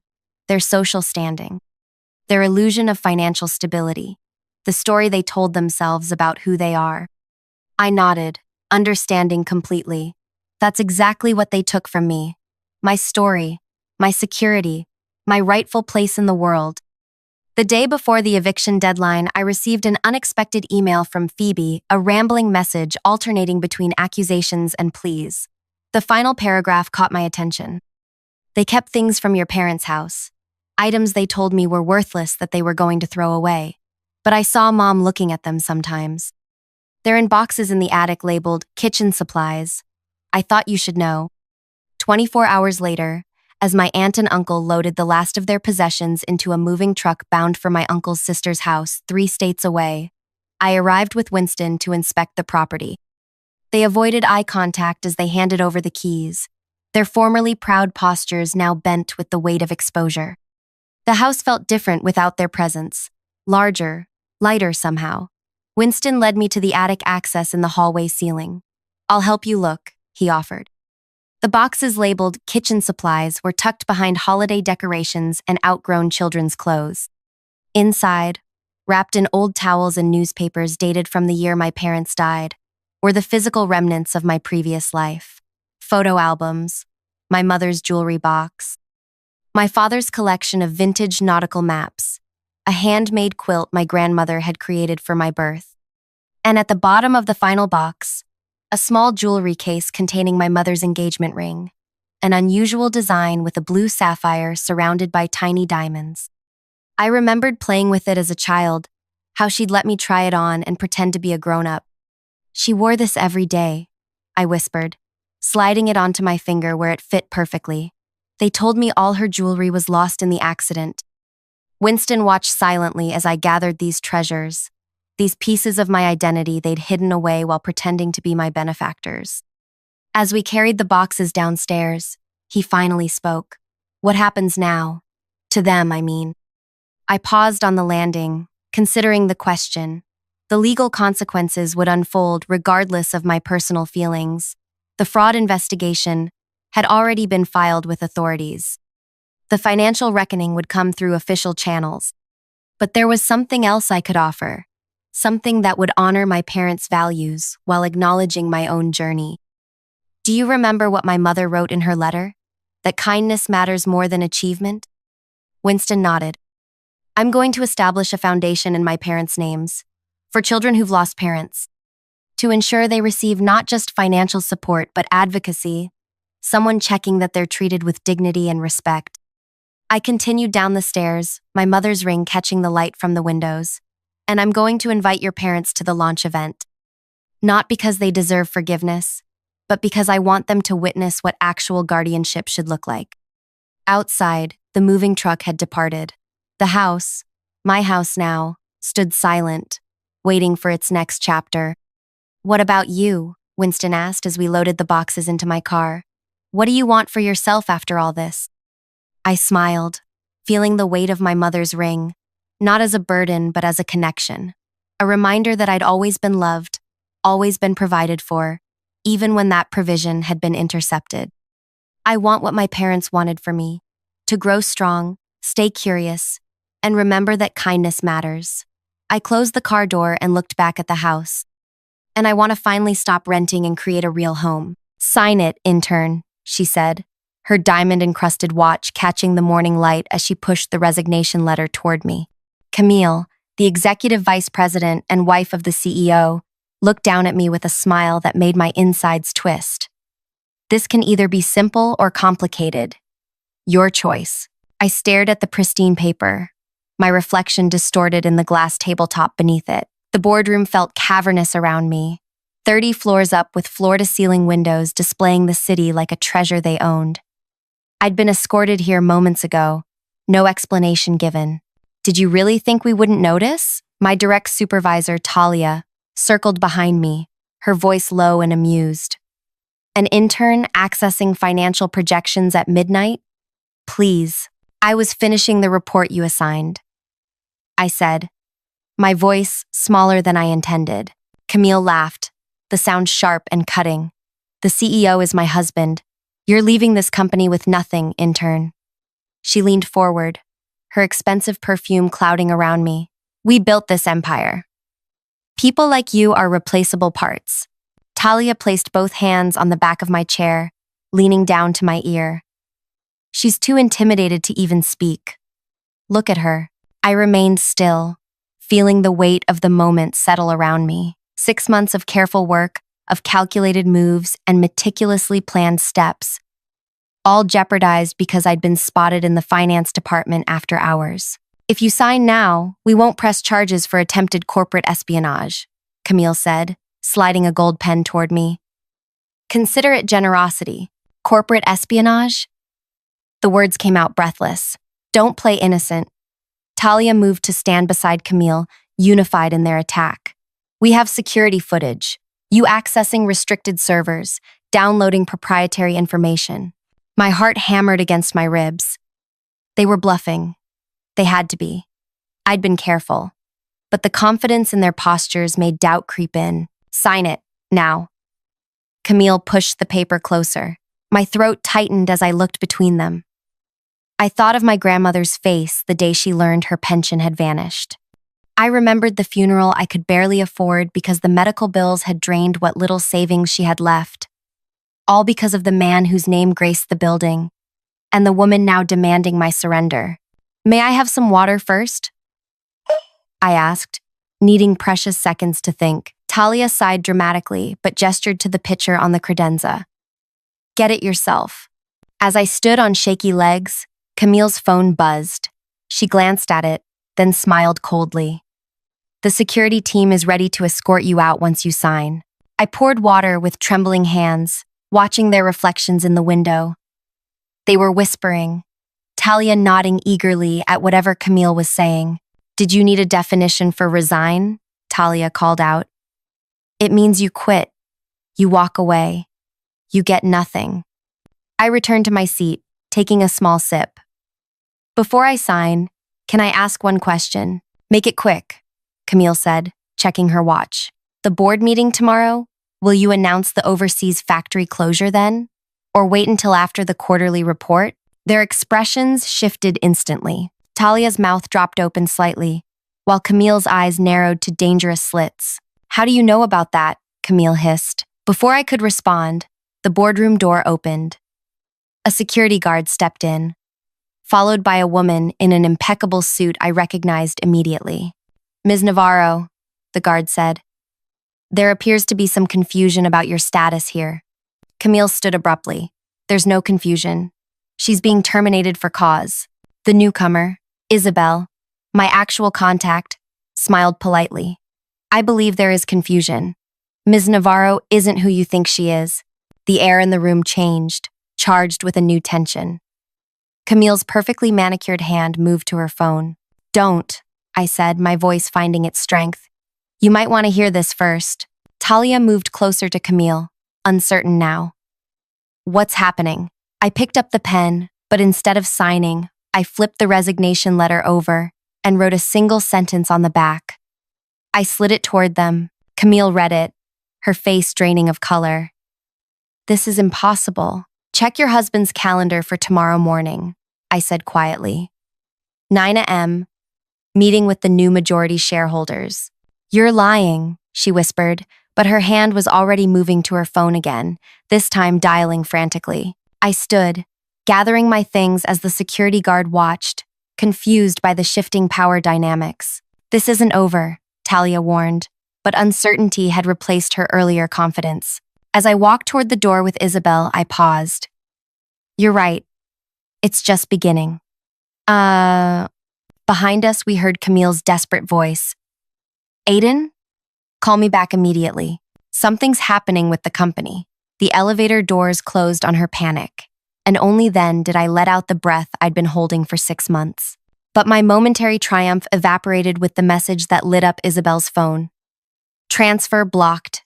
Injunction filed. Emergency meeting required." "We have a problem," she murmured.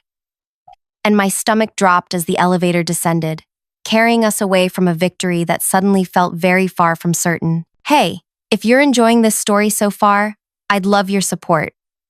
Hit that like button and subscribe to join me on this journey. Your comments mean everything. They help me know what stories resonate with you. Now, let's get back to finding out who our mysterious intern really is. My name is Ava Navarro, and 6 months ago, I walked into the gleaming headquarters of Apex Industries with a carefully constructed resume that made me look perfectly average. Average grades from an average university, average references, average ambition. The perfect candidate for their notoriously demanding internship program. One they use to extract maximum work for minimum pay, discarding bright-eyed hopefuls after squeezing every drop of usefulness from them. What my resume didn't show: I graduated top of my class in finance. I spoke 3 languages fluently, and I had spent the past 2 years meticulously planning how to infiltrate this company. "The transfer delay is temporary," Isabel reassured me as we hurried through the plaza outside the building. Rain had started to fall, mirroring my darkening mood.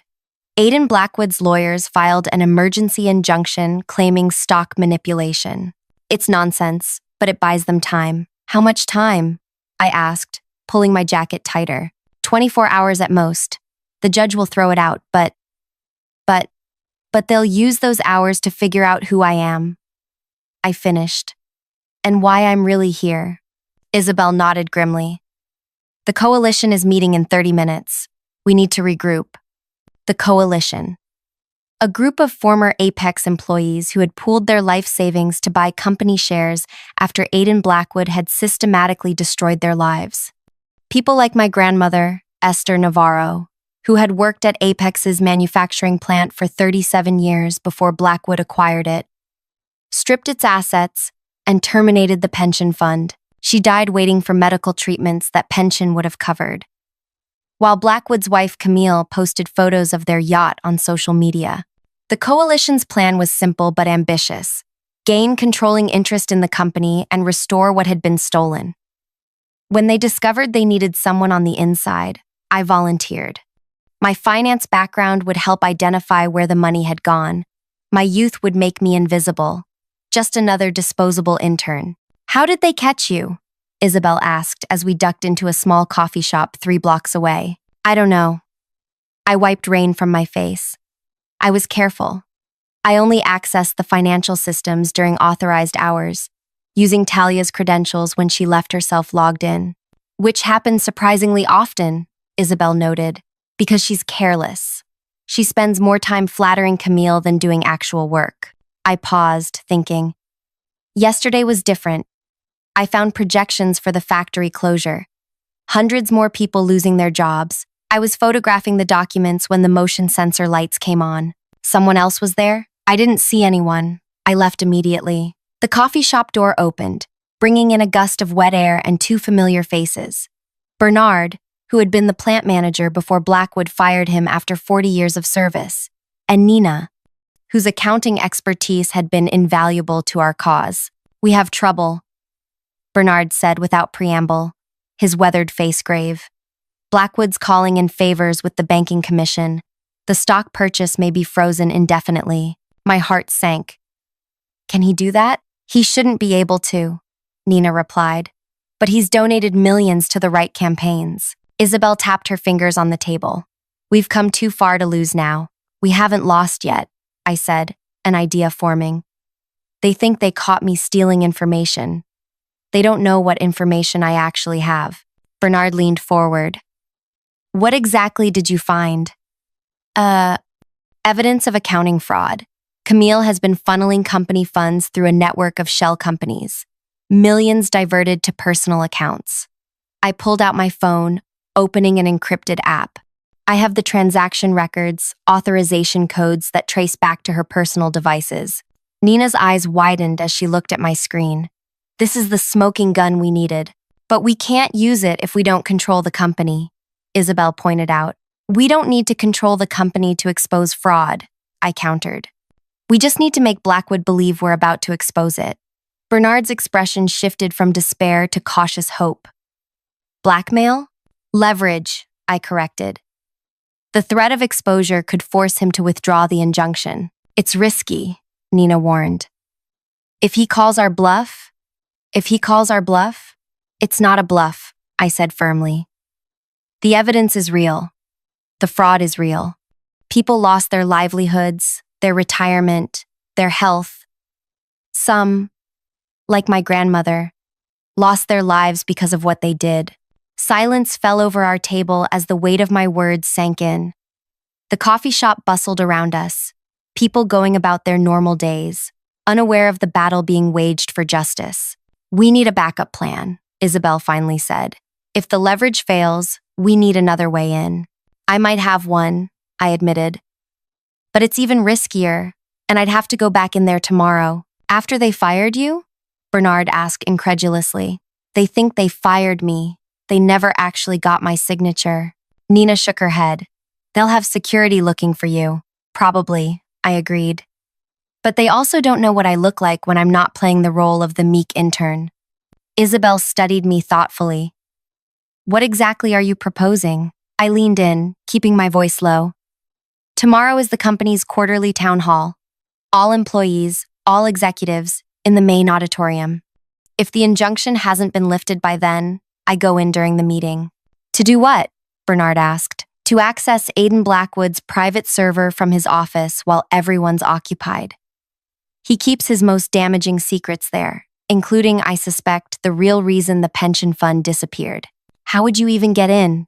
Nina pressed. "His office requires biometric access." I smiled thinly. "Talia has access.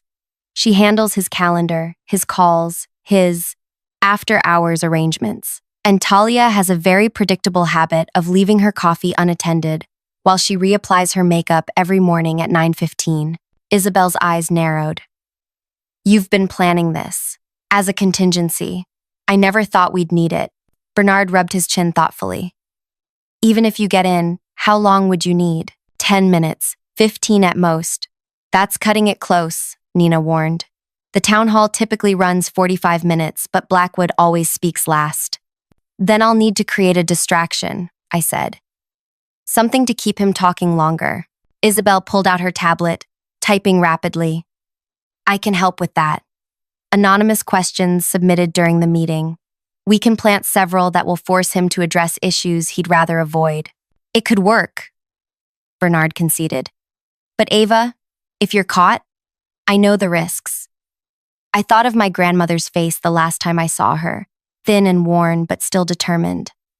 Some things are worth the risk. As the rain intensified outside, we finalized our plan. 2 tracks moving simultaneously. Isabel would use our evidence to pressure Blackwood to withdraw the injunction, while I prepared to infiltrate his office if that failed. What none of us realized was that Camille Blackwood had already set her own countermeasures in motion. While we strategized in that coffee shop, she was reviewing security footage, comparing the meek intern she knew with the confident woman who had walked out of her boardroom. And she was beginning to understand that she had severely underestimated her opponent. The next morning dawned with news that the injunction remained in place. Blackwood's legal team had successfully argued for more time to review the stock purchases. Our leverage attempt had failed. He simply didn't believe we would risk exposing the fraud without controlling the company first. "It's your call," Isabel said when I met her a block from Apex headquarters. "We can wait for the legal process, or we can try your way." I checked my watch. 8:30 a.m. The town hall starts at 9. I need to be in position by then. She nodded, handing me a small earpiece. "We'll be monitoring from the security feed Nina hacked. Bernard is standing by with a car if things go wrong." I took a deep breath, adjusting my outfit, a sharp contrast to the deliberately forgettable clothes I'd worn as an intern. "If I don't make contact by 9:45, we extract you," Isabel finished. "No matter what." With a final nod, I walked toward the building, heart pounding but steps steady. The security badge I duplicated months ago still worked, a oversight in their system that no one had bothered to fix. Why would they? Interns weren't security threats. Until now. The lobby bustled with employees heading to the town hall. I kept my head down, letting my newly styled hair and tailored clothes serve as disguise enough. No one looked twice at me. I'd spent months perfecting the art of being forgettable as an intern. Now I was counting on that same invisibility working in reverse. I took the elevator to the executive floor, my pulse quickening as the numbers climbed. The earpiece crackled softly. "Nina here. Town hall starting now. Blackwood is introducing the quarterly results." I exited on the 29th floor, 2 below my target. Security would be lighter here, and I knew the service stairwell would take me where I needed to go. As expected, this floor was nearly deserted. And explained. Most support staff would be at the mandatory town hall. "Talia's still at her desk," Nina murmured in my ear, waiting for something. I paused. This wasn't part of the pattern. Talia never missed an opportunity to be seen supporting the executives. "Is Camille in the auditorium?" I whispered. A moment of silence, then. "Negative. Can't locate her on any feed." My instincts flared in warning. Something had changed. They were expecting me. I ducked into an empty conference room, mind racing. "I need a new approach." "Abort?" Isabel's voice was tense. "No." I moved to the window, studying the building's reflection in the glass tower opposite. Just a different route. During my months as an intern, I'd mapped every corner of this building, including the private elevator that connected Blackwood's office directly to the executive garage. It required a special key card, one that only 3 people possessed: Aiden Blackwood, Camille, and the head of security. "Nina, can you access the garage security feed?" After a moment, "Got it. What am I looking for?" "Blackwood's car? Is his driver waiting?" "Yes, black sedan in the reserved space." "And the private elevator?" A pause. "Status shows it's locked at the garage level," which meant the keycard was likely with the driver, who always kept Blackwood's backup access. A contingency I'd noted months ago but hoped not to use. "I'm going to the garage," I decided. "That's too exposed," Isabel warned. "It's also the last place they'd expect me." I took the main elevator down, joining 2 maintenance workers who barely acknowledged me. In their eyes, I was just another young professional in a building full of them. The garage was dimly lit and smelled of concrete and exhaust. I spotted the black sedan immediately, its driver leaning against the hood, scrolling through his phone.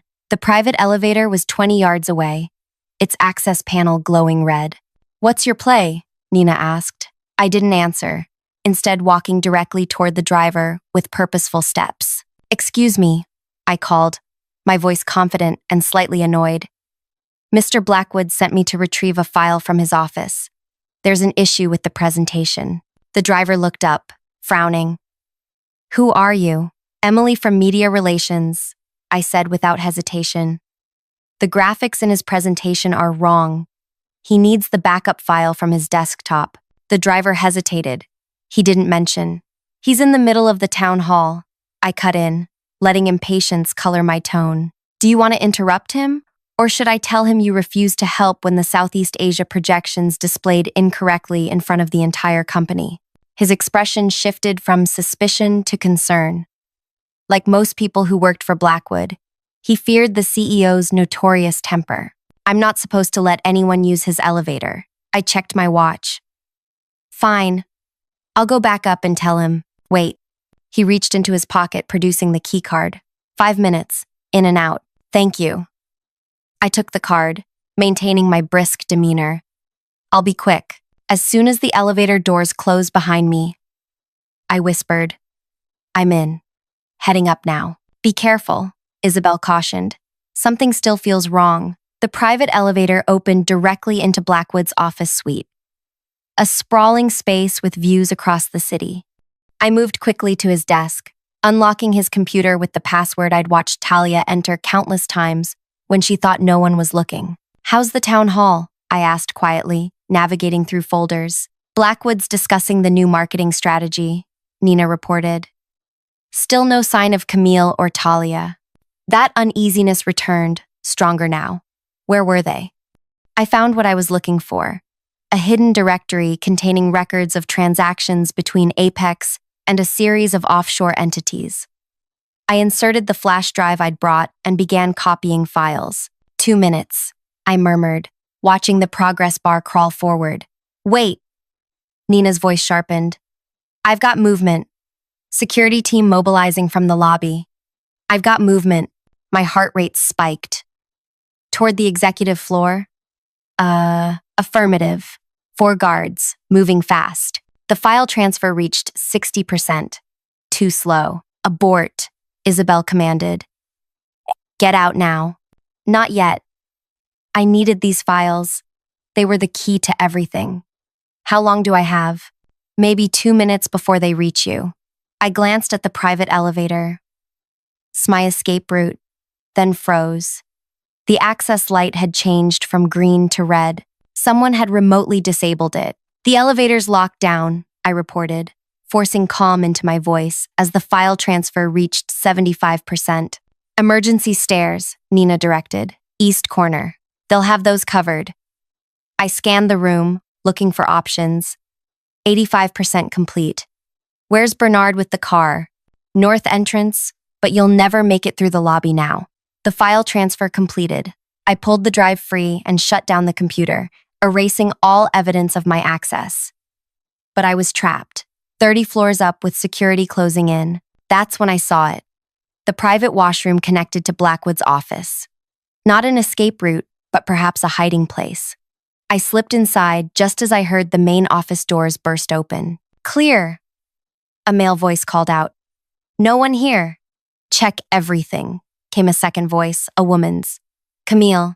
I pressed myself against the wall beside the washroom door, barely breathing. The flash drive felt hot in my palm. Incriminating evidence I couldn't risk losing. I slipped it into my mouth, tucking it in my cheek like a pill I wasn't ready to swallow. "The computer's been accessed recently," a man reported. "Still warm." "Find her," Camille ordered, her voice tight with anger. "She's here somewhere." Footsteps approached the washroom. I looked around desperately, nowhere to hide in the minimalist space. Just a toilet, sink, and shower stall with clear glass doors. The handle turned.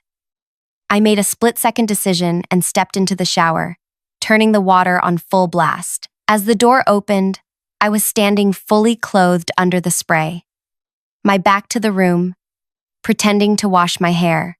I turned with practiced surprise, shrieking appropriately. "What the hell?" A security guard stood frozen in the doorway, clearly not expecting to find someone showering in the CEO's private bathroom. Who are you? He demanded, recovering quickly. Who am I? Who are you? I reached for a towel, maintaining the indignation of someone whose privacy had been violated. Does Mr. Blackwood know you're barging in on his guests? Confusion crossed the guard's face. Behind him, Camille appeared, her expression shifting from triumph to uncertainty. You're trespassing, she stated, though with less conviction. I wrapped the towel around my shoulders, water dripping dramatically onto the marble floor. I don't think Aiden would agree. I emphasized his first name, implying intimacy. The calculated risk paid off. Doubt flickered in Camille's eyes, the exact reaction I'd hoped for. After all, her husband's affairs were an open secret among the executive staff. Call Mr. Blackwood, I suggested coolly. I'm sure he'll be delighted to explain why I have access to his private shower. Camille's face hardened. Check her ID. My purse is by the desk, I said, hoping they wouldn't call my bluff. Though I'm not sure Aiden would appreciate this interruption. The security guard looked to Camille for direction, clearly uncomfortable. Before she could respond, a new voice joined the standoff. What's happening here? Aiden Blackwood himself stood in the office doorway, his tall frame rigid with tension. His eyes moved from his wife to me, narrowing slightly. This woman was found using your computer, Camille said. And now your shower. Blackwood studied me for a long moment. I held his gaze, projecting confidence I didn't feel. The flash drive pressed against my cheek. A dangerous secret. Everyone out, he finally said. Except you. He pointed at me. Aiden, Camille began. Now Camille. She left reluctantly, taking the security team with her. As the door closed, Blackwood walked to his desk and sat down, gesturing for me to take the chair opposite. You have 60 seconds to explain who you really are, he said quietly. And it better be convincing. Water pooled around my feet as I sat, mind racing through possible stories. The truth was not an option. Neither was continuing the mistress charade. He'd see through that immediately. My name is Ava Navarro, I began. Deciding a partial truth was my only play. I worked as an intern in your financial department. Recognition flickered in his eyes. The one Camille fired yesterday. Yes, that doesn't explain what you're doing in my private bathroom. I leaned forward. I came back because something isn't right with the quarterly numbers, Mr. Blackwood. The projections for the overseas factory closure don't match the financial models. His expression remained impassive. So you broke into my office to help me catch a mistake? To protect you? I corrected. Someone is manipulating the financial reports. I noticed discrepancies weeks ago but couldn't get anyone to listen. When I was fired, I knew I had to bring it directly to you. And the shower? Panic, I admitted. When security arrived, I didn't think they'd believe why I was really here. Blackwood leaned back, studying me with calculating eyes. You expect me to believe you risked criminal charges to warn me about a spreadsheet error? Not an error, I pressed. Deliberate manipulation. Someone close to you is siphoning company funds, Mr. Blackwood. The evidence is in the Southeast Asia Division reports. I was playing a dangerous game, pointing him toward the very fraud his wife had committed. But I needed to keep him talking, keep him uncertain. That's a serious accusation, he said carefully. That's why I'm here. I couldn't just walk away. He stood abruptly, walking to the window. You graduated from Wharton, not the state school on your resume. You speak Mandarin and worked briefly at a consulting firm in Hong Kong. You're not the person my wife hired. My blood froze. He'd investigated me. The question, he continued, turning back to face me, is why a qualified finance professional would take an unpaid internship and hide her credentials. His eyes hardened. Unless she had another agenda entirely. The room seemed to tilt beneath me. He knew. Maybe not everything, but enough. Security will escort you out, he said, reaching for his phone. And this time, Ms. Navarro, don't come back. Before you do that, I said quickly, you should check who purchased controlling interest in your company yesterday. His hand paused.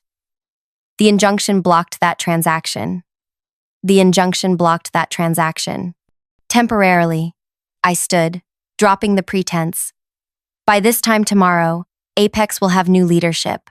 I'm offering you a chance to cooperate now, before things get unpleasant. Blackwood's laugh was cold. You're bluffing. The worker coalition doesn't have the resources to fight me in court. You'd be surprised what people can accomplish when they've lost everything, I replied. Including what they know about the pension fund that mysteriously disappeared under your management. Something shifted in his expression, the faintest flicker of unease. I have a board meeting in 10 minutes, he said. We'll continue this discussion after. I'll be waiting. I had no intention of being anywhere near this building when he returned. He called for security, his voice steady but his eyes troubled. As the guards led me toward the elevator, M-lined, the main one this time, I felt his gaze following me. In my ear, Isabel whispered, Bernard is at the south entrance. Security is lighter there. I nodded slightly, knowing she could see me through the cameras. The flash drive remained hidden in my cheek, the digital evidence that would bring down an empire. But as the elevator descended, a new message came through my earpiece. Aiden's making calls. Multiple calls. Something's happening. The doors opened on the lobby, and I saw her immediately. Talia, standing by the security desk, pointing directly at me. That's her, she called out. That's the corporate spy. Guards moved toward me from all directions. I touched my ear discreetly. South entrance compromised, I murmured. Need a new extraction point. South entrance compromise. Need a new extraction point. No response. The earpiece had gone dead. I was on my own. The security guards closed in as I stood trapped in the lobby, the flash drive still hidden in my cheek. Talia's triumphant smile told me everything. They had been waiting, planning this moment. Hold her until the police arrive, she instructed the guards. Mr. Blackwood wants her arrested for corporate espionage. My mind raced through options, each worse than the last. Running would only confirm my guilt. Fighting was impossible against 6 trained guards. My team was cut off. The evidence that could bring down Blackwood was literally in my mouth, and I had nowhere to go. So I did the one thing they wouldn't expect. I laughed. The sound echoed across the marble lobby, drawing startled looks from employees passing through. Talia's smile faltered. Is something funny? She demanded. Absolutely, I replied, projecting my voice to reach the gathering crowd. I find it hilarious that you're accusing me of espionage on the same day your company's stock has been temporarily frozen by federal regulators. That wasn't entirely true, but the panic that flashed across Talia's face was worth the bluff. Several employees pulled out phones, presumably checking stock news. She's lying, Talia snapped. Take her to the security office. As 2 guards grabbed my arms, I continued, voice raised. Ask yourselves why an intern would be treated like a national security threat. What are they hiding from all of you? A murmur rippled through the growing audience. Employees were stopping, watching the scene unfold. I glimpsed concerned faces, people whispering to each other. This public spectacle was exactly what Blackwood would want to avoid. The press is already outside, I called out as they dragged me toward a side door. They're very interested in why Apex is facing another financial investigation. That part was true. Bernard had alerted several financial journalists about potential irregularities at Apex. They weren't here yet, but Talia didn't know that. Her composure cracked. Shut her up. The guards pulled me through the door into a windowless corridor, away from witnesses. My momentary advantage evaporated as the door closed behind us. Talia followed, her face tight with rage. You've made a serious mistake, she hissed. Not as serious as the one you made backing Camille, I replied. How much did she promise you, Talia? A vice presidency? Your own division? Something flickered in her eyes. Uncertainty? Fear? I pressed on. She's going down for financial fraud. Don't you think Blackwood will sacrifice you to save himself? You know nothing, she whispered. But doubt had crept into her voice. The guards marched me to a small room with a metal table and 2 chairs, the security office. One guard remained inside with me while Talia and the others stepped out, presumably to call the police. Alone with the guard, I assessed my options. The flash drive felt uncomfortable now, making it difficult to speak normally. I needed to remove it, but more importantly, I needed to reconnect with my team. May I use the restroom? I asked the guard. He shook his head. Nice try. I've been in wet clothes for an hour, I pointed out. Basic human decency? He sighed, touching his radio. Subject requesting bathroom access. After a moment, Talia's voice crackled through. Fine. Escort her. 2 minutes. The bathroom was small but private. The moment the door closed, I removed the flash drive and quickly examined it. Still intact, thankfully. I tucked it into my still damp bra, then splashed water on my face. The mirror revealed a woman at the edge of defeat, plastered to her head, makeup running, clothes wrinkled from the impromptu shower. But in my eyes, I saw my grandmother's determination. 2 minutes up, the guard called, knocking sharply. As he escorted me back, I noticed something different. A subtle shift in the building's energy. People were moving quickly, some gathering in clusters, others on phones. Something had happened. Back in the security office, I waited alone again. Minutes stretched into half an hour. No police arrived. No one returned to question me. Just silence. Then the door opened, and a face I didn't expect appeared. Bernard, your lawyer's here, the guard announced dispassionately. Bernard entered in a perfectly tailored suit, leather briefcase in hand. He looked nothing like the retired plant manager I knew, but rather every inch the high-powered attorney he was pretending to be. I need to speak with my client alone, he said with practiced authority. The guard hesitated, then stepped out. The moment the door closed, Bernard whispered, "We don't have much time." The stock purchase went through. The injunction was lifted. Relief flooded through me. How? Blackwood withdrew his objection 15 minutes ago. No explanation. That made no sense. Why would Blackwood suddenly surrender? Something's wrong, I murmured. He wouldn't give up control without a fight. Bernard nodded grimly. Isabel thinks he's planning something else. We need to move now, while we still have legal standing. I have the evidence, I told him, indicating where I'd hidden the flash drive. Complete records of the fraud. Good. A car is waiting at the loading dock. Security has been told you're being released to your lawyer's custody pending investigation. As we stood to leave, Bernard added, There's something else. The coalition wants you to represent them at the emergency board meeting in 1 hour. As the new controlling interest, we can force immediate leadership changes. I hesitated. Blackwood will be there. Yes. Along with Camille and the entire executive team. The thought of facing them again, this time without pretense, sent a wave of anxiety through me. But this was why I had infiltrated Apex in the first place. For my grandmother, for all the others who had lost everything. I'll do it, I said. Bernard smiled tightly. I thought you might say that. 45 minutes later, I stood outside the main boardroom. Transformed once again. Dry clothes, hairstyled, makeup fresh. I looked nothing like the desperate woman they'd dragged through the lobby, nor the meek intern they'd dismissed for months. Isabel met us there, tablet in hand. The evidence is compelling, she confirmed after reviewing the files from the flash drive. Multiple instances of fraud, all traceable to Camille's authorization codes.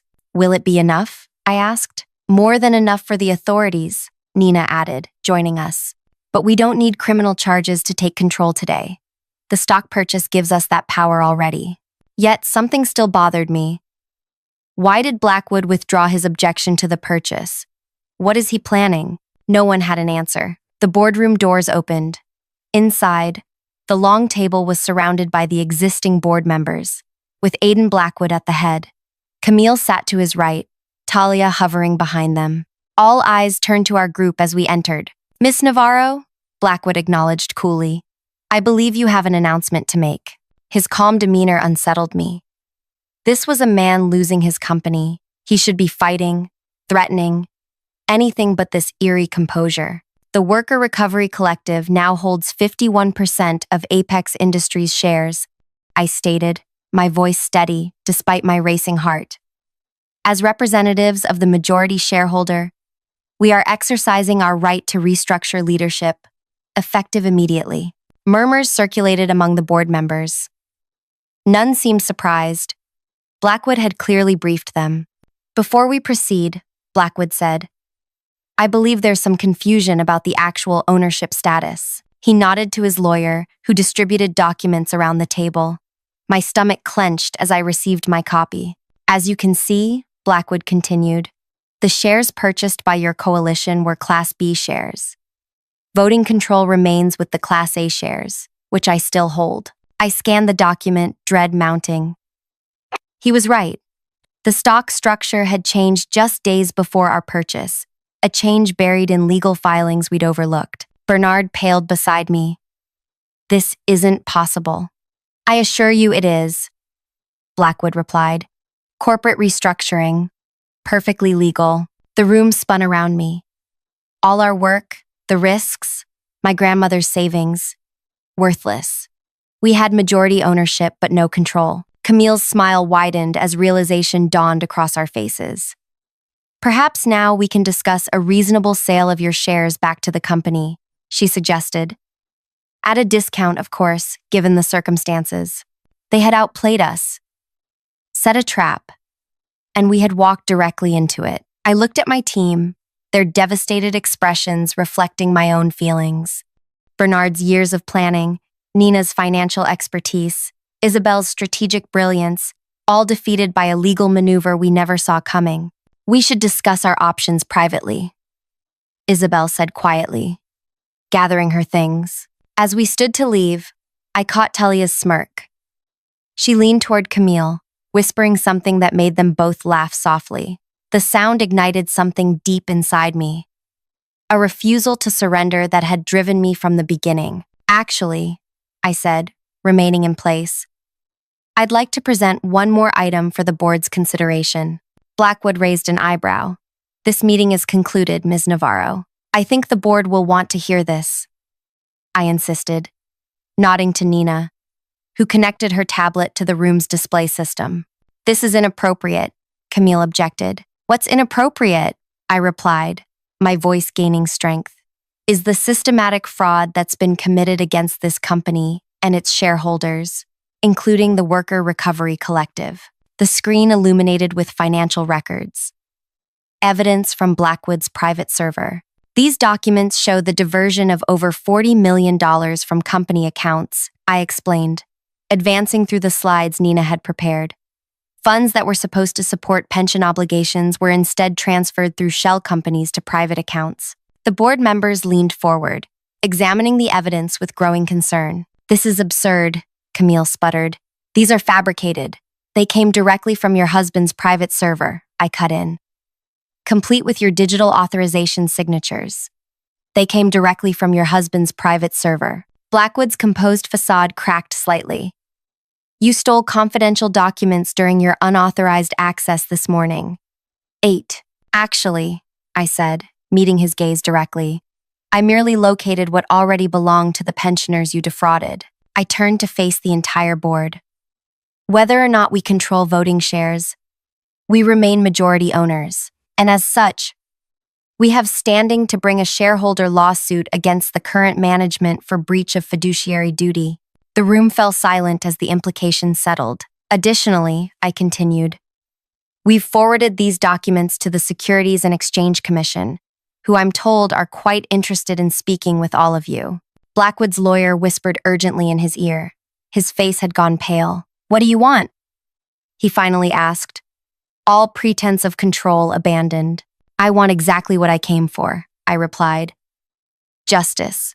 And then, finally, I told them who I really was. My name is Ava Navarro. My grandmother worked at your Phoenix manufacturing plant for 37 years before you acquired it, stripped its assets, and terminated the pension fund.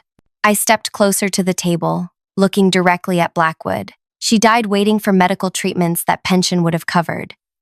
While you and your wife posted photos from your yacht in Monaco, recognition dawned in his eyes. Esther Navarro. Yes, one of hundreds whose lives you destroyed, who trusted the company they gave their lives to. I placed a folder on the table, my final move in a game that had begun 2 years ago. Inside is our proposal: reinstatement of all pension obligations, a worker representation position on the board, and your resignations, both of you. Camille laughed incredulously. You can't possibly think. The alternative, I interrupted, is a very public fraud investigation. Prison time. Personal financial ruin. I smiled thinly. Your choice. The next hour unfolded like a dream. Lawyers were called. Documents signed.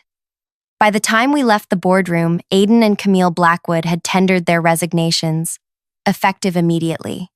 The board had voted to accept our terms, not out of compassion, but self-preservation. As for Talia, she discovered too late that loyalty to the wrong people had consequences. Her termination was announced alongside the Blackwoods.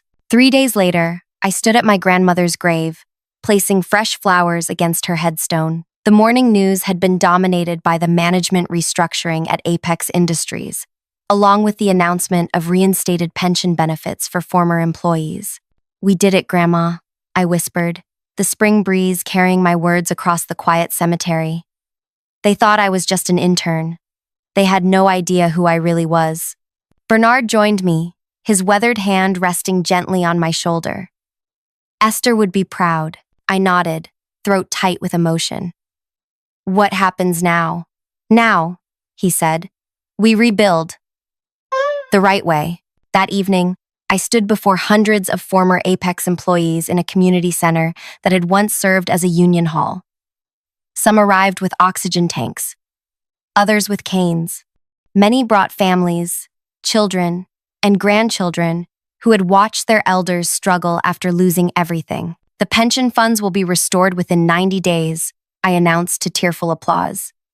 Medical benefits reinstated retroactively, and a trust has been established to cover costs for families who lost loved ones waiting for care they were promised, like my grandmother. As the meeting concluded, an elderly woman approached me, her eyes bright with unshed tears. You're Esther's granddaughter, she said, taking my hand. She always said you were the smart one, that you'd do important things.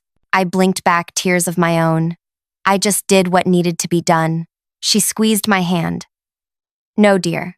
You did what no one else could do. You gave us back our dignity. Later that night, as I packed up my small apartment, ready to return to my real life after the long undercover mission, I found the faded photo of my grandmother I'd kept on my nightstand throughout the ordeal.